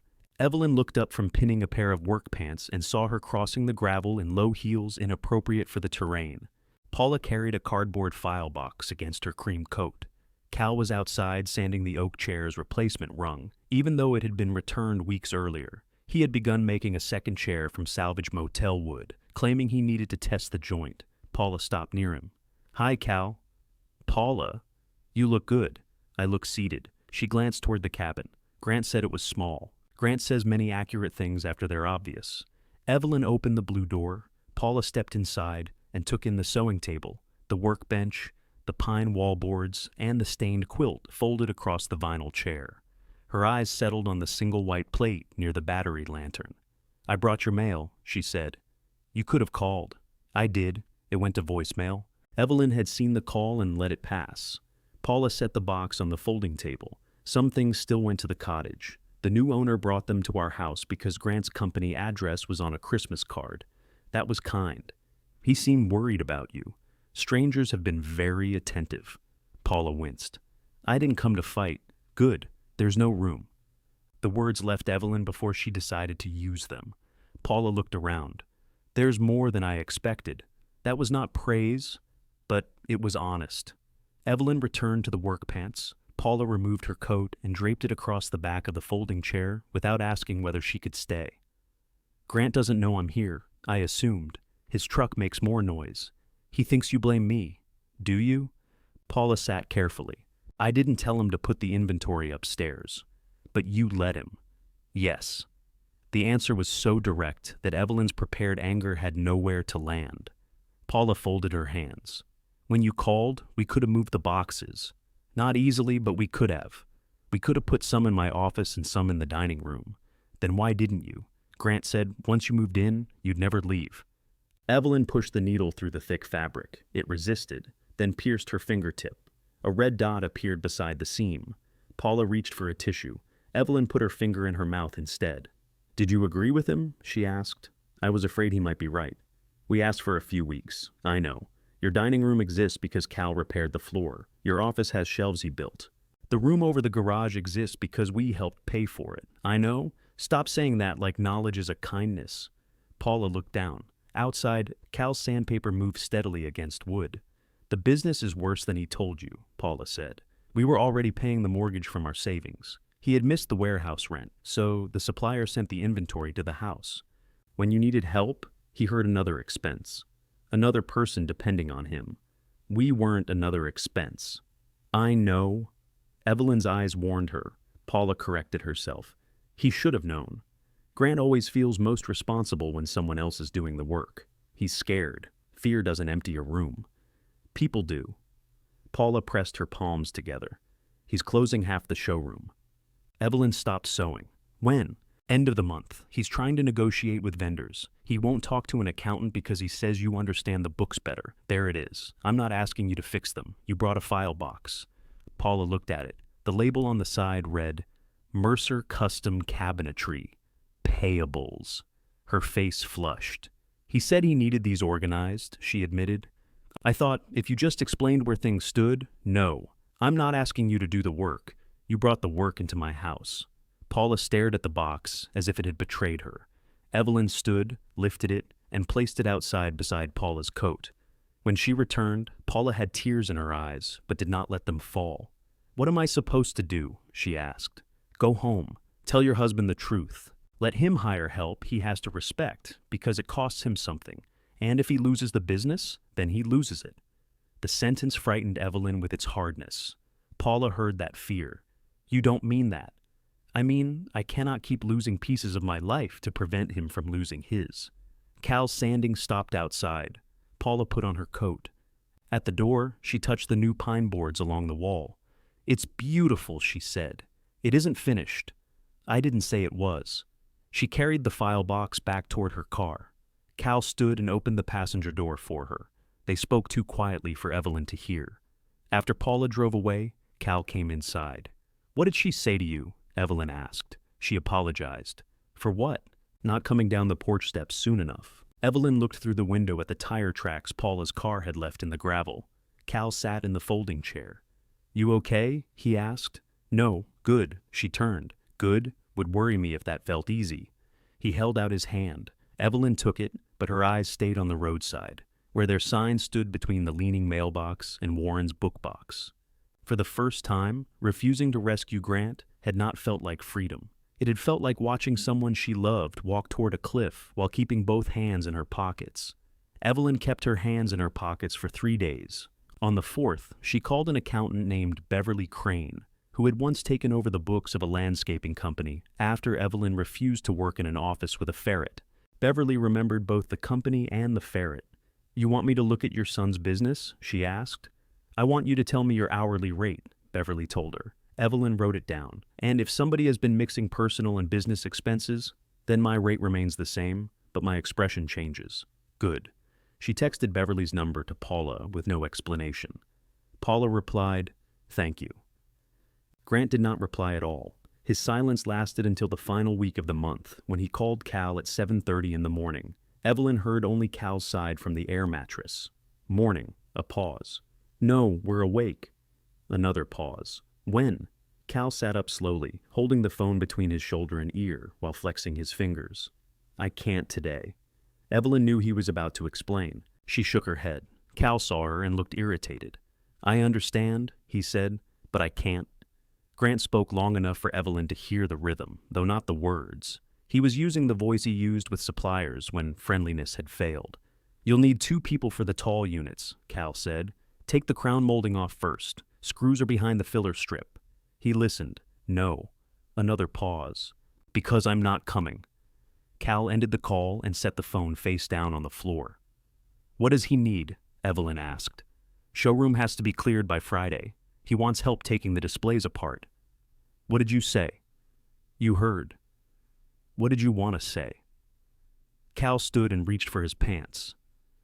That's not fair. It's a question. It's the kind you already answered for me. I didn't answer. You shook your head. Because you were starting to explain yourself. He asked me, Evie. He asked the man who built them for free to remove them for free. He's closing half his business. I know. Cal pulled on one pant leg while balancing against the wall.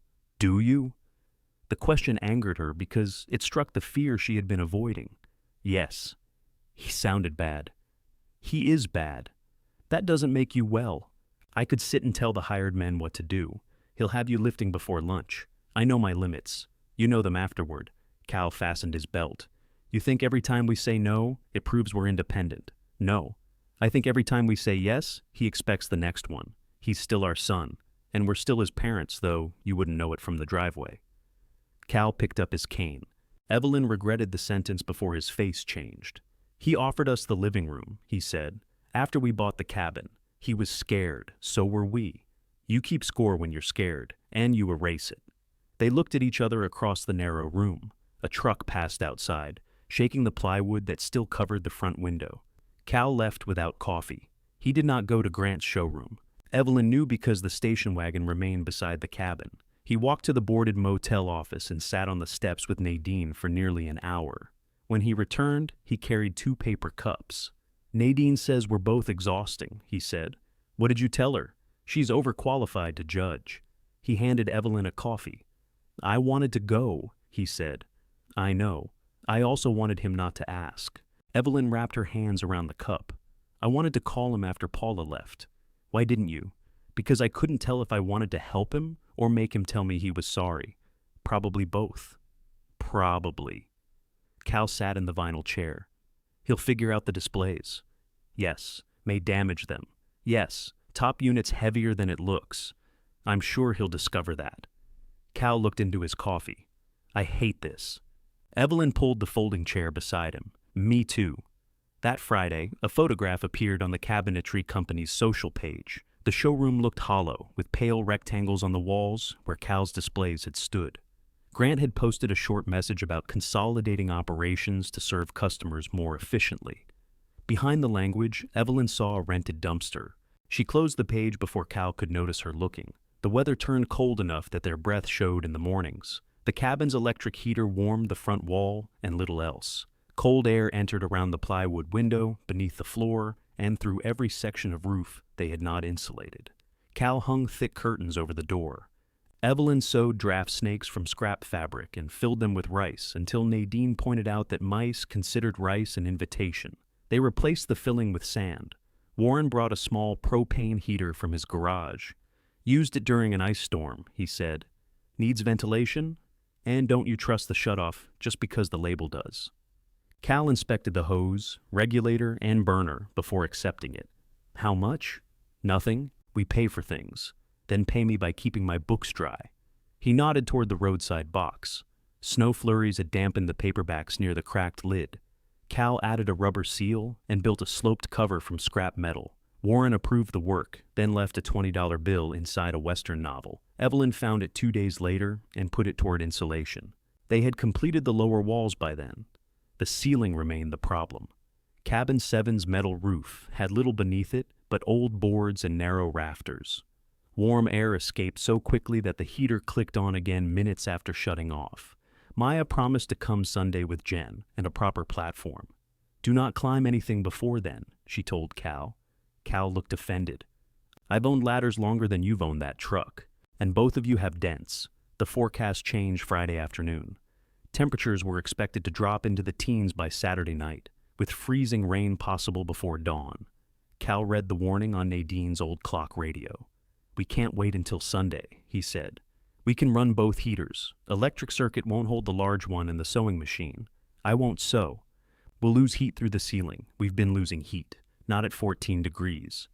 Evelyn looked up. Rolls of insulation stood against the bathroom wall. They had purchased enough for the cabin, but installed only the first section above the workbench. We call Maya. She's moving a shed today. Then we wait. I can do the center section from the stepladder. No, it's 4 steps. No, I don't need your permission. You need my help when you fall? Cal's eyes narrowed. I'm not Grant. I didn't say you were. You're starting to sound like him. The accusation stopped her. Cal saw it and looked away, but he did not take it back. Evelyn folded the pants she had been hemming. Fine. Fine what? You're an adult. Climb whatever you want. That isn't what I asked. You didn't ask anything. She carried the finished alterations to the station wagon for delivery. She told herself she was leaving because the diner closed early on Fridays. She told herself Cal would not touch the ladder while alone. She told herself many things that were shaped like trust and felt like punishment. The diner waitress counted out $40 at the register, then added a paper bag containing 2 biscuits. "Yesterday's," she said. "So is the money. Money keeps." Evelyn stopped at the hardware store for foil tape Cal had forgotten. The trip took 35 minutes. When she turned onto the gravel entrance, Maya's towing truck was parked crooked beside the cabin. Evelyn's body understood before her mind did. She left the station wagon door open and ran badly, one hand holding her hip. Nadine stood outside the cabin with Cal's coat clutched against her chest. "What happened?" "He lifted a roll over his head," Nadine said. "Something went in his shoulder." "Did he fall?" "Not all the way." Inside, Cal sat on the floor against the workbench. His right arm was tucked close to his body. A section of insulation hung from the ceiling like a torn yellow cloud. The stepladder lay on its side. Maya knelt beside him. "He caught himself on the bench," she said. "I got here after." Cal's face had gone gray. Evelyn crouched in front of him. "Can you move your fingers?" "Yes." "Arm?" "No." "Did you hit your head?" "No." "Are you dizzy?" "I'm married." "Cal?" "No." Maya stood. "I'm taking him to urgent care." "I can drive," Evelyn said. "You're shaking." "I am not." She looked at her hands. She was. Cal tried to stand. Pain stopped him halfway. Maya and Nadine helped without pulling his right arm. Evelyn followed them to the truck, carrying his cane and coat, hating the uselessness of both. At the clinic, an X-ray showed no fracture. The physician pressed carefully around Cal's shoulder and said the injury was likely a torn or badly strained rotator cuff. He needed a sling, medication, and an orthopedic appointment. No lifting, no overhead work, and no ladder until he was cleared. "How long?" Cal asked. "Several weeks at minimum." "Weeks?" "Possibly longer. We have a roof."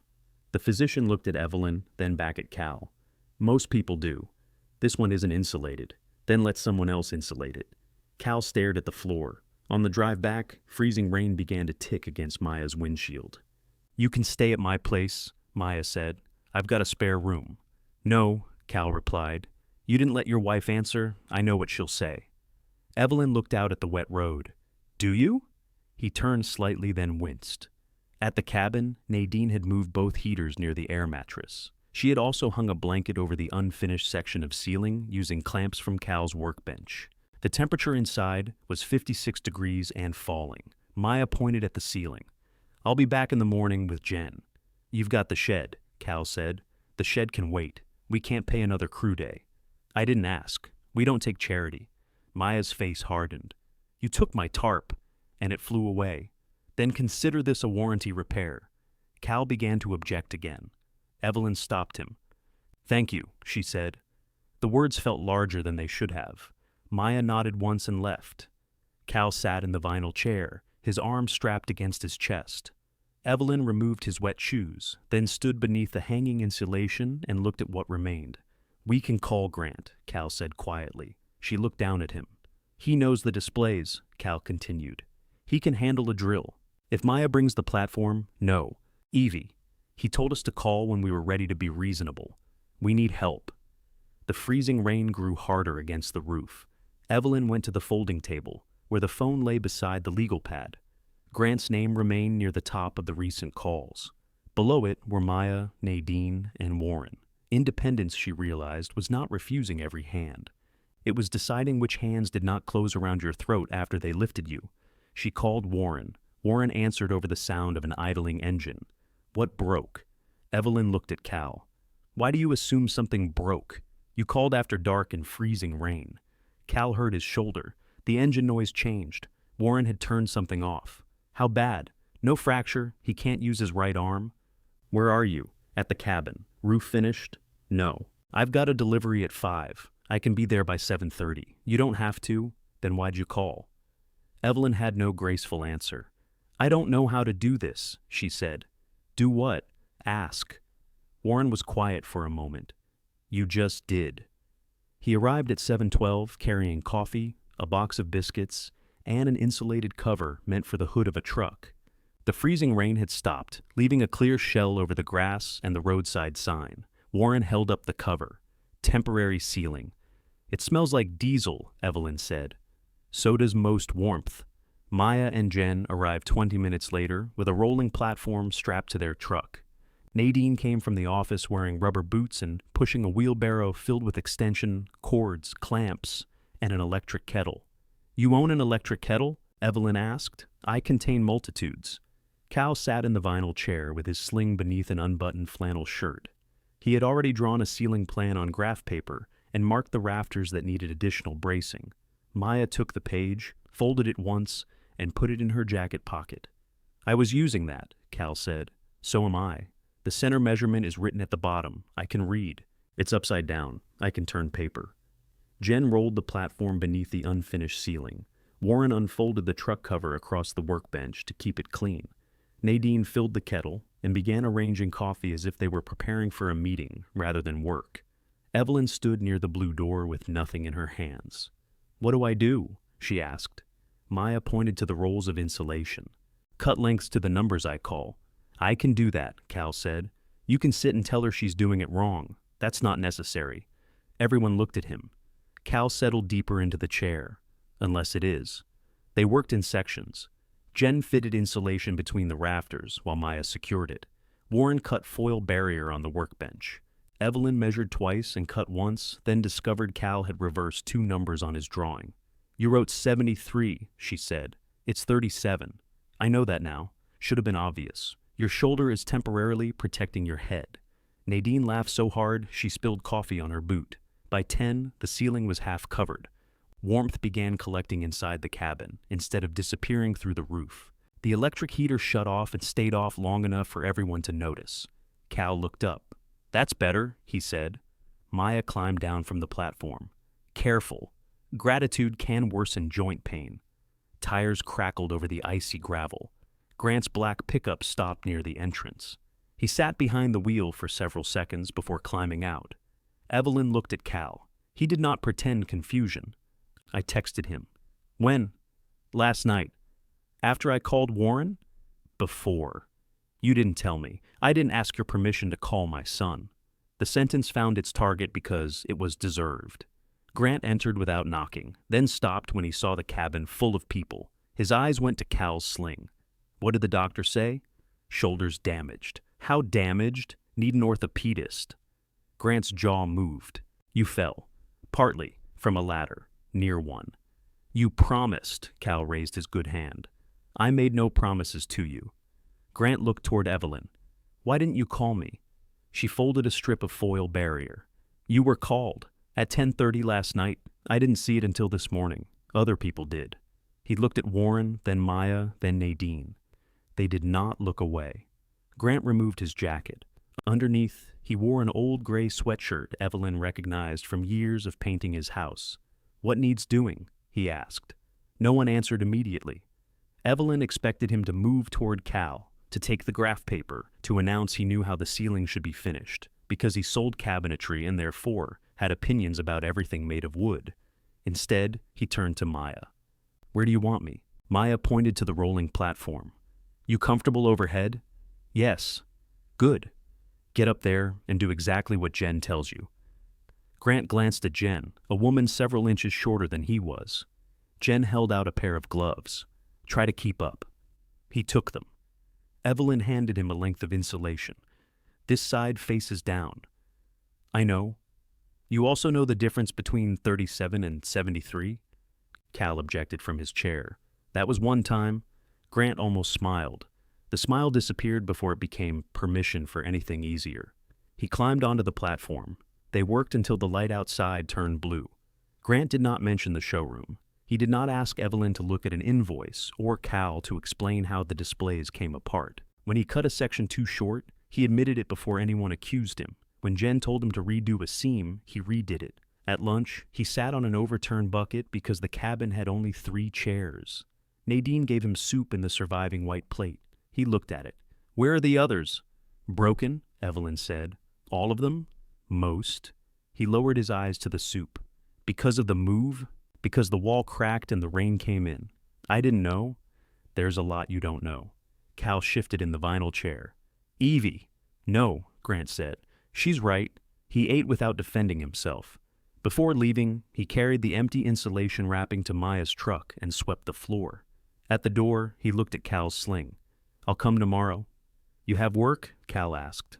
I'll come after. Evelyn expected him to look at her for approval. He did not.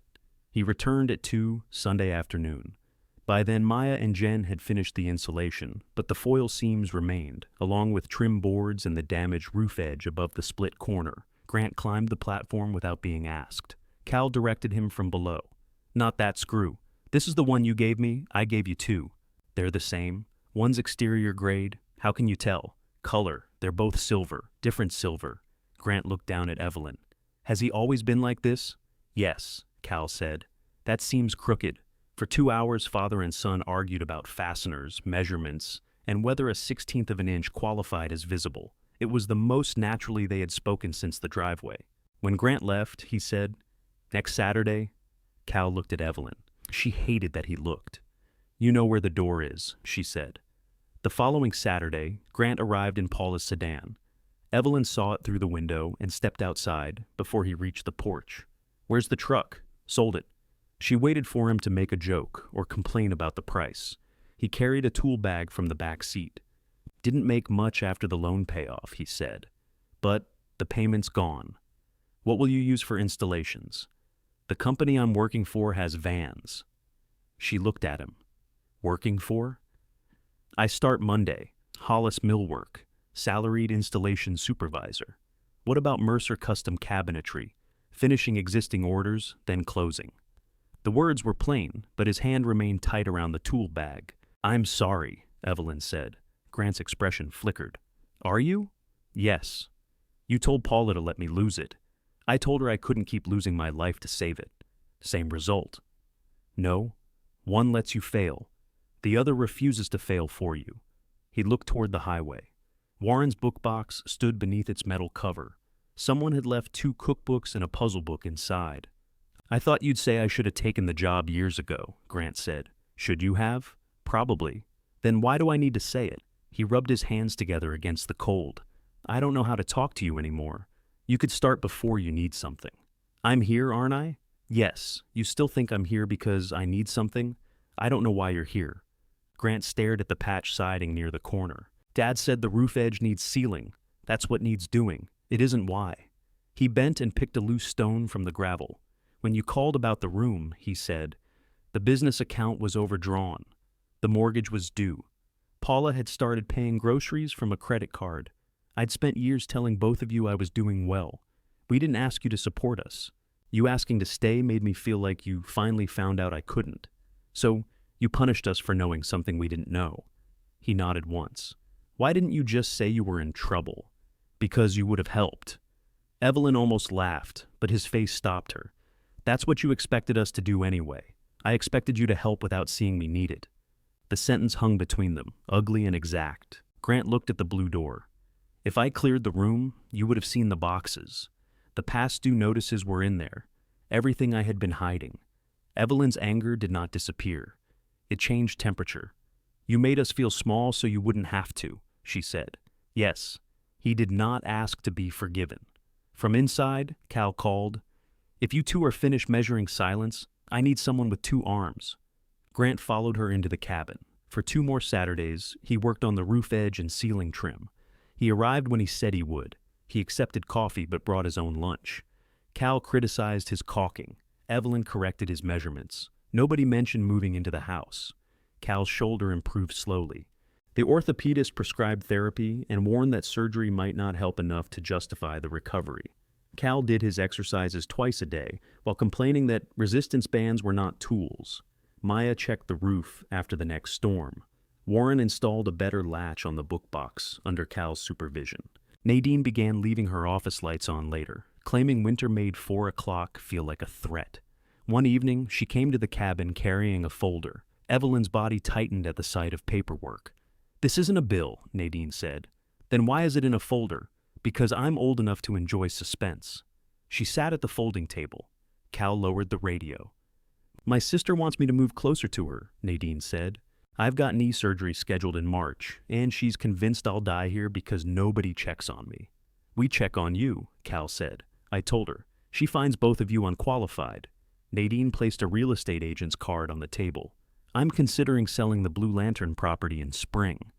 Evelyn looked toward the west wall, as though she could see through it to the half-acre beneath them. We have a 5-year lease, she said. You do. Any buyer takes it subject to that lease. And after 5 years? Nadine folded her hands. We discussed what happens after 5 years. The honest answer had not changed. Only now they had enough of a home to lose. Evelyn picked up the real estate agent's card. Are you selling all of it together? That would be simplest, Nadine said. Simple for whom? The person selling. Cal adjusted his sling. Our lease allows us first opportunity to discuss buying the parcel. We're discussing. You're announcing. Nadine looked at him.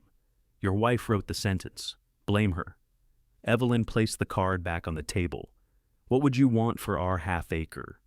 I don't know yet. You must have a number. I have several. That's why I don't trust any of them. The parcel has no sewer, one outdoor hydrant, and a cabin that belongs to us. It also has highway access and electricity now. We paid for those, and they remain attached to my land. Evelyn sat back. You've been waiting to say that. No, I've been dreading it. Nadine's bluntness took some of the fight from the room. She looked around the cabin, the repaired corner, the pine walls, the work tables facing each other, and the ceiling Grant had helped finish. I bought the Blue Lantern with my husband when I was 27, she said. I thought I would die owning it. Then he did, and ownership started feeling less romantic. Cal lowered his eyes. I don't want to cheat you, Nadine continued. I also don't want to promise away the one thing I can sell to pay for whatever my need decides to become. We're not asking for a gift, Evelyn said. I know. That's why this conversation is difficult. Nadine stood. The agent will tell me what the half-acre is worth separately. You'll see the same number I see. After that, we discuss. She left the folder behind. Evelyn opened it after the blue door closed. Inside were tax maps, rough boundary lines, and a list of comparable roadside parcels. No surprises waited beneath them. No forgotten deed, no secret value, no line proving the cabin sat on land the Mercers already owned. Only measurements and numbers. Cal studied the map over her shoulder. Parcel needs a survey, more money, subdivision approval too, more time. Could buy us time, or give Nadine time to accept another offer. He touched the western boundary line with his left index finger. 5 years is longer than we had 9 months ago. It doesn't feel long now. No, for the first time, the lease seemed less like security than a clock. The real estate agent put a sign near the motel office 2 weeks later. It did not say, for sale. It said, commercial land, inquiries, which Evelyn disliked more. It invited strangers to imagine uses for the ground beneath her bed. Cars began turning into the old motel drive. Men in clean boots walked the property while checking phones. A woman measured the frontage and asked whether the cabin was part of the sale. No, Evelyn said from the porch. The woman looked surprised. You live there? I was wondering the same thing about you. Cal asked Evelyn not to harass potential buyers. I answered her question. You answered a second question she didn't ask. It was available. One prospective buyer wanted to turn the motel parcel into contractor storage. Another discussed clearing everything for an equipment lot. Both were told about the 5-year lease. Neither cared much. 5 years was short to people who measured investments in decades. Nadine refused to show the half-acre while Evelyn or Cal was away. I'm selling land, she said, not access to your underwear. The agent's estimate for the half-acre came in at $24,000, assuming it was divided from the main parcel. A survey and legal work would cost additional money, though Nadine offered to cover those expenses if the sale proceeded. Evelyn stared at the figure. That's cheap land, the agent said. It's expensive dirt, she replied. A bank would not consider a loan small enough to be worth its fees without a larger down payment than the Mercers possessed. Evelyn called 2 credit unions anyway. One offered a personal loan at an interest rate that made Cal remove his glasses and check whether he had read it correctly. We can't do that, he said. I know. We'd pay more interest than land. I know. You're writing. I write when I know things. Their savings had begun recovering by small amounts. Alterations and repairs paid for propane, materials, and some groceries. Their monthly income covered expenses if nothing broke, and no tooth demanded attention. Cal's therapy co-pays had consumed most of what they expected to save that winter. They could not buy the parcel outright. They could not borrow conventionally. They could stay under the lease and hope whoever purchased the property honored more than its exact wording. Evelyn hated hope when it belonged to strangers. Nadine's knee surgery arrived before she made a decision. Her sister flew in from Arizona and lasted 4 days before declaring Tennessee winter an organized attack. She returned home after arranging food deliveries and calling Nadine twice from the airport to remind her not to fall. Maya drove Nadine to the hospital. Evelyn prepared the manager's apartment for her return, moving rugs, placing a chair in the shower, and arranging pills on the kitchen counter, according to the discharge sheet. Cal fixed the loose rail beside the office steps, using his left hand and Grant's drill. "You're not supposed to lift," Evelyn reminded him. "I'm turning screws. You're not supposed to work overhead. The rail is below my head. You've always been skilled at finding the edge of a rule. Rules have edges, so you know where they end." Nadine came home pale, irritable, and appalled by the walker. "I'm not using that." Maya parked it in front of her knees. "Then stay in the car." Nadine used it. For the first week, someone checked on her, morning and evening. Maya handled transportation to therapy. Warren brought soup from a truck stop and claimed it was homemade by someone. Evelyn managed medication times and washed Nadine's clothes.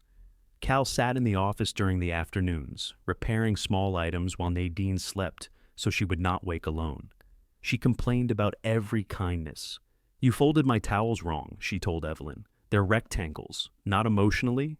You want them redone?" "No. I want to retain the right to object." On the 6th night, Nadine woke confused from pain medication and tried to walk to the bathroom without the walker. Evelyn heard the lamp fall from the manager's apartment while filling water jugs outside. Nadine was sitting on the floor when Evelyn entered, furious but uninjured. "Do not call anybody," she said. "I am somebody, you know what I mean." Evelyn helped her onto a chair, then sat on the floor beside her until the shaking stopped. "This is humiliating," Nadine whispered. "Yes." "You're supposed to say it isn't. Would you believe me?" "No." "Then it can be humiliating. It will still pass." Nadine looked toward the fallen lamp. "How did you stand all that help?" she asked. "Poorly. You seemed good at it. I had practice forced on me." They sat without speaking. The manager's apartment smelled of menthol cream, stale coffee, and the soup Warren had brought. Nadine leaned her head against the chair back. "My sister thinks selling will make me safe. Grant thought senior housing would make us safe. Would it? Maybe, but not happy. I don't know. We never looked." Nadine considered that.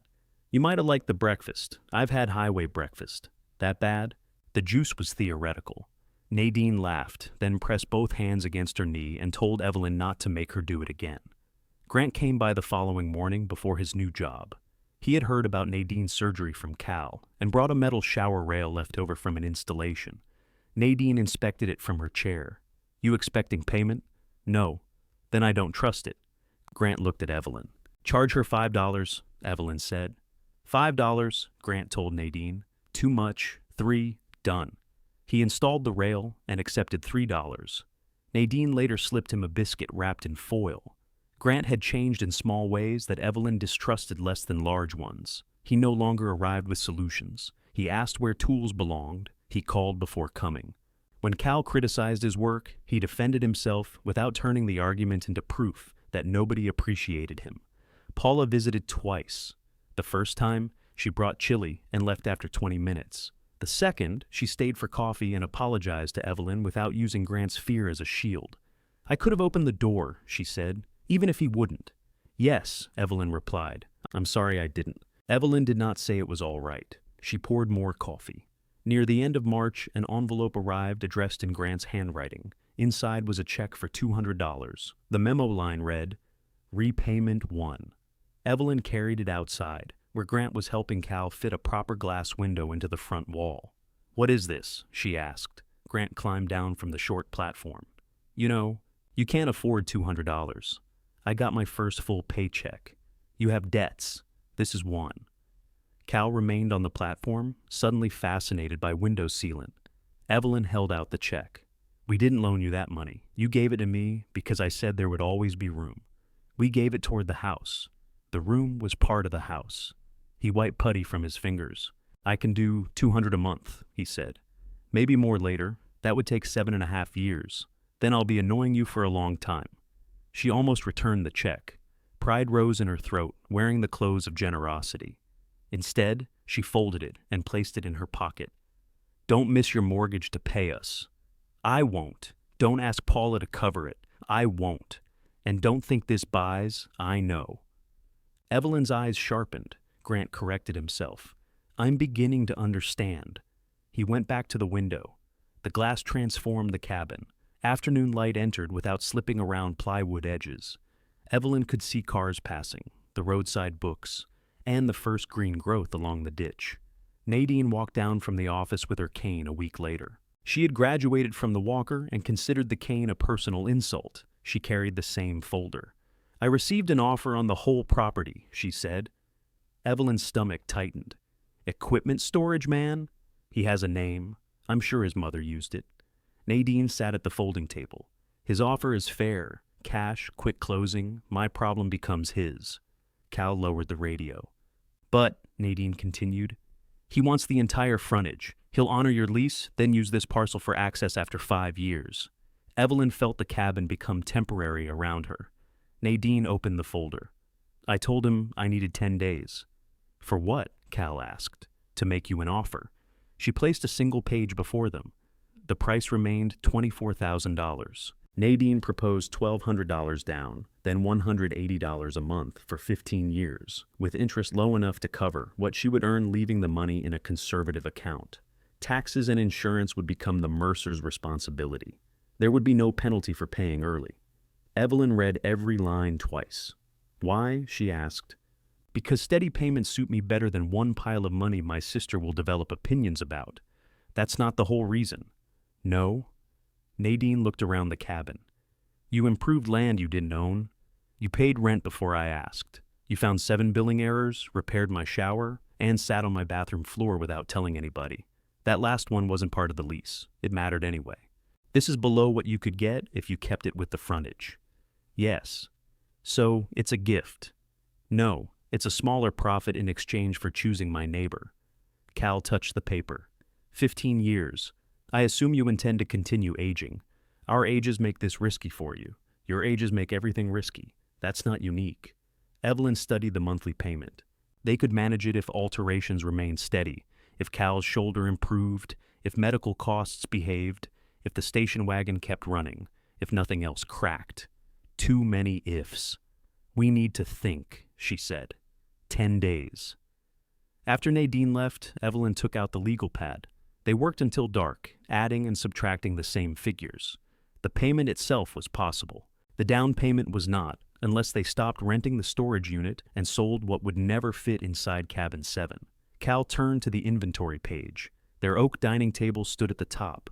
Beneath it were the dresser, bookcases, 2 lamps, boxes of tools, dishes, winter clothes, and 46 years of objects kept because deciding had once been less urgent than keeping. Evelyn put her pencil beside the words, oak table. Cal watched her. You said I couldn't shorten it, he said. You can't. Could build a drop-leaf top. No? We could store it with Grant. That isn't ending the storage bill. It's moving the storage into the room we weren't allowed to use. Cal looked toward the new glass window. What do you want to do? Evelyn thought of dinners at the cottage, Grant's hot pan mark, Edna's ham, Paula laughing over forbidden pillows. The table had held their family when the people around it did not know how. She drew a circle around it. Sell it, she said. The word hurt more than $6 ever had. Cal did not argue. That frightened Evelyn more than if he had offered 12 ways to rebuild the table into the cabin wall. He ran his thumb across the inventory page, smudging the pencil circle. How much? He asked. I don't know. Solid oak. Seat 6. Seated 8 when Edna brought that man she met at the pharmacy. He wasn't invited. Neither was his accordion. Cal looked toward the workbench. 500 maybe. No stranger will pay 500 for our memories. Memories aren't included. They listed the table for $450. Evelyn uploaded photographs showing the hot pan mark and every scratch. She refused to call them character. 3 people offered $100 without seeing it. One asked whether they could deliver it 40 miles away for free. Another wanted only the legs. Grant saw the listing that evening. He called Evelyn, not Cal. "Why are you selling the table? We're ending the storage rental. I'll keep it. We need the money. I'll buy it. You're already paying us. This is separate. You don't have room." The sentence came out before she could decide whether it was punishment. Grant absorbed it quietly. "I have a dining room," he said.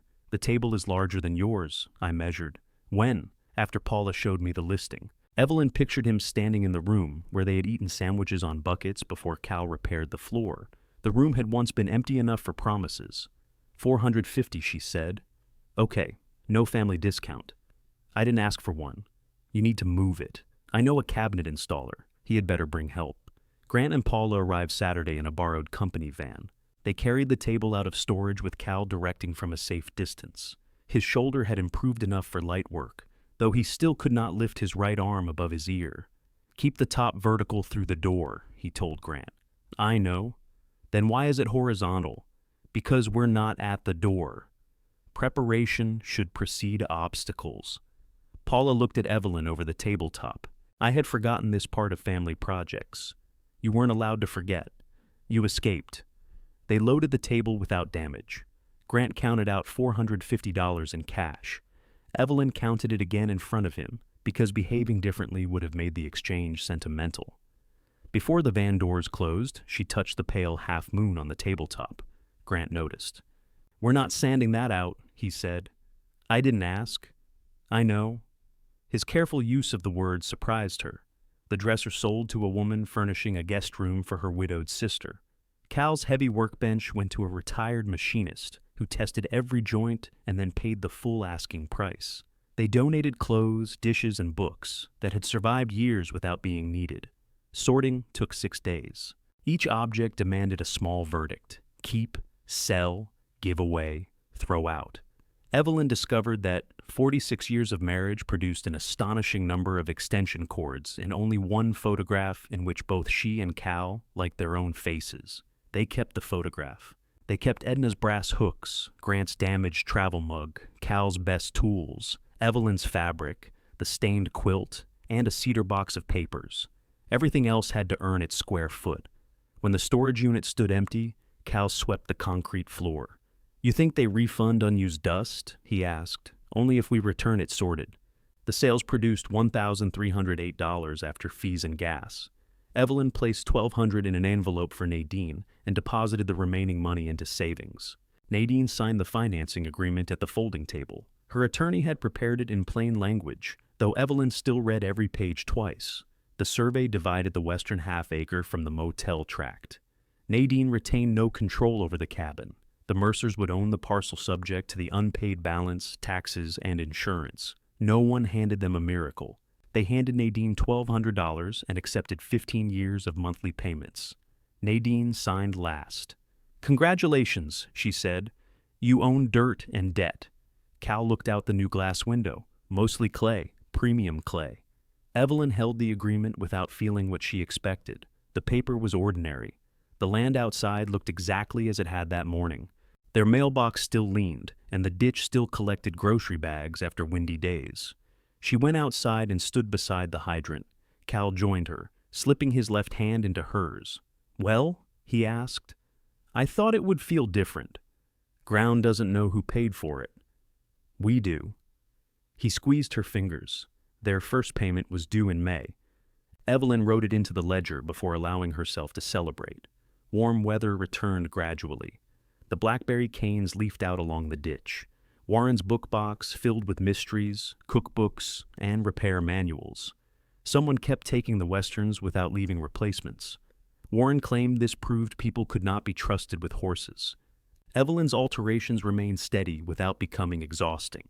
She and Cal kept the Tuesday and Thursday schedule.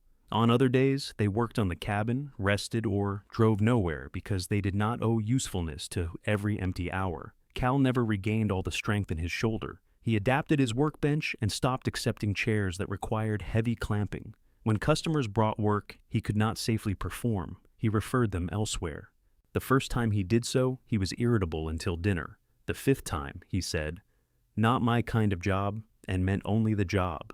They installed a small sink along the bathroom wall, using the water line from the outdoor hydrant. Waste drained into a legal holding tank that required careful use and regular emptying. It was not elegant, but Evelyn could wash a coffee cup without carrying a jug. The day they connected it, she washed the surviving white plate 3 times.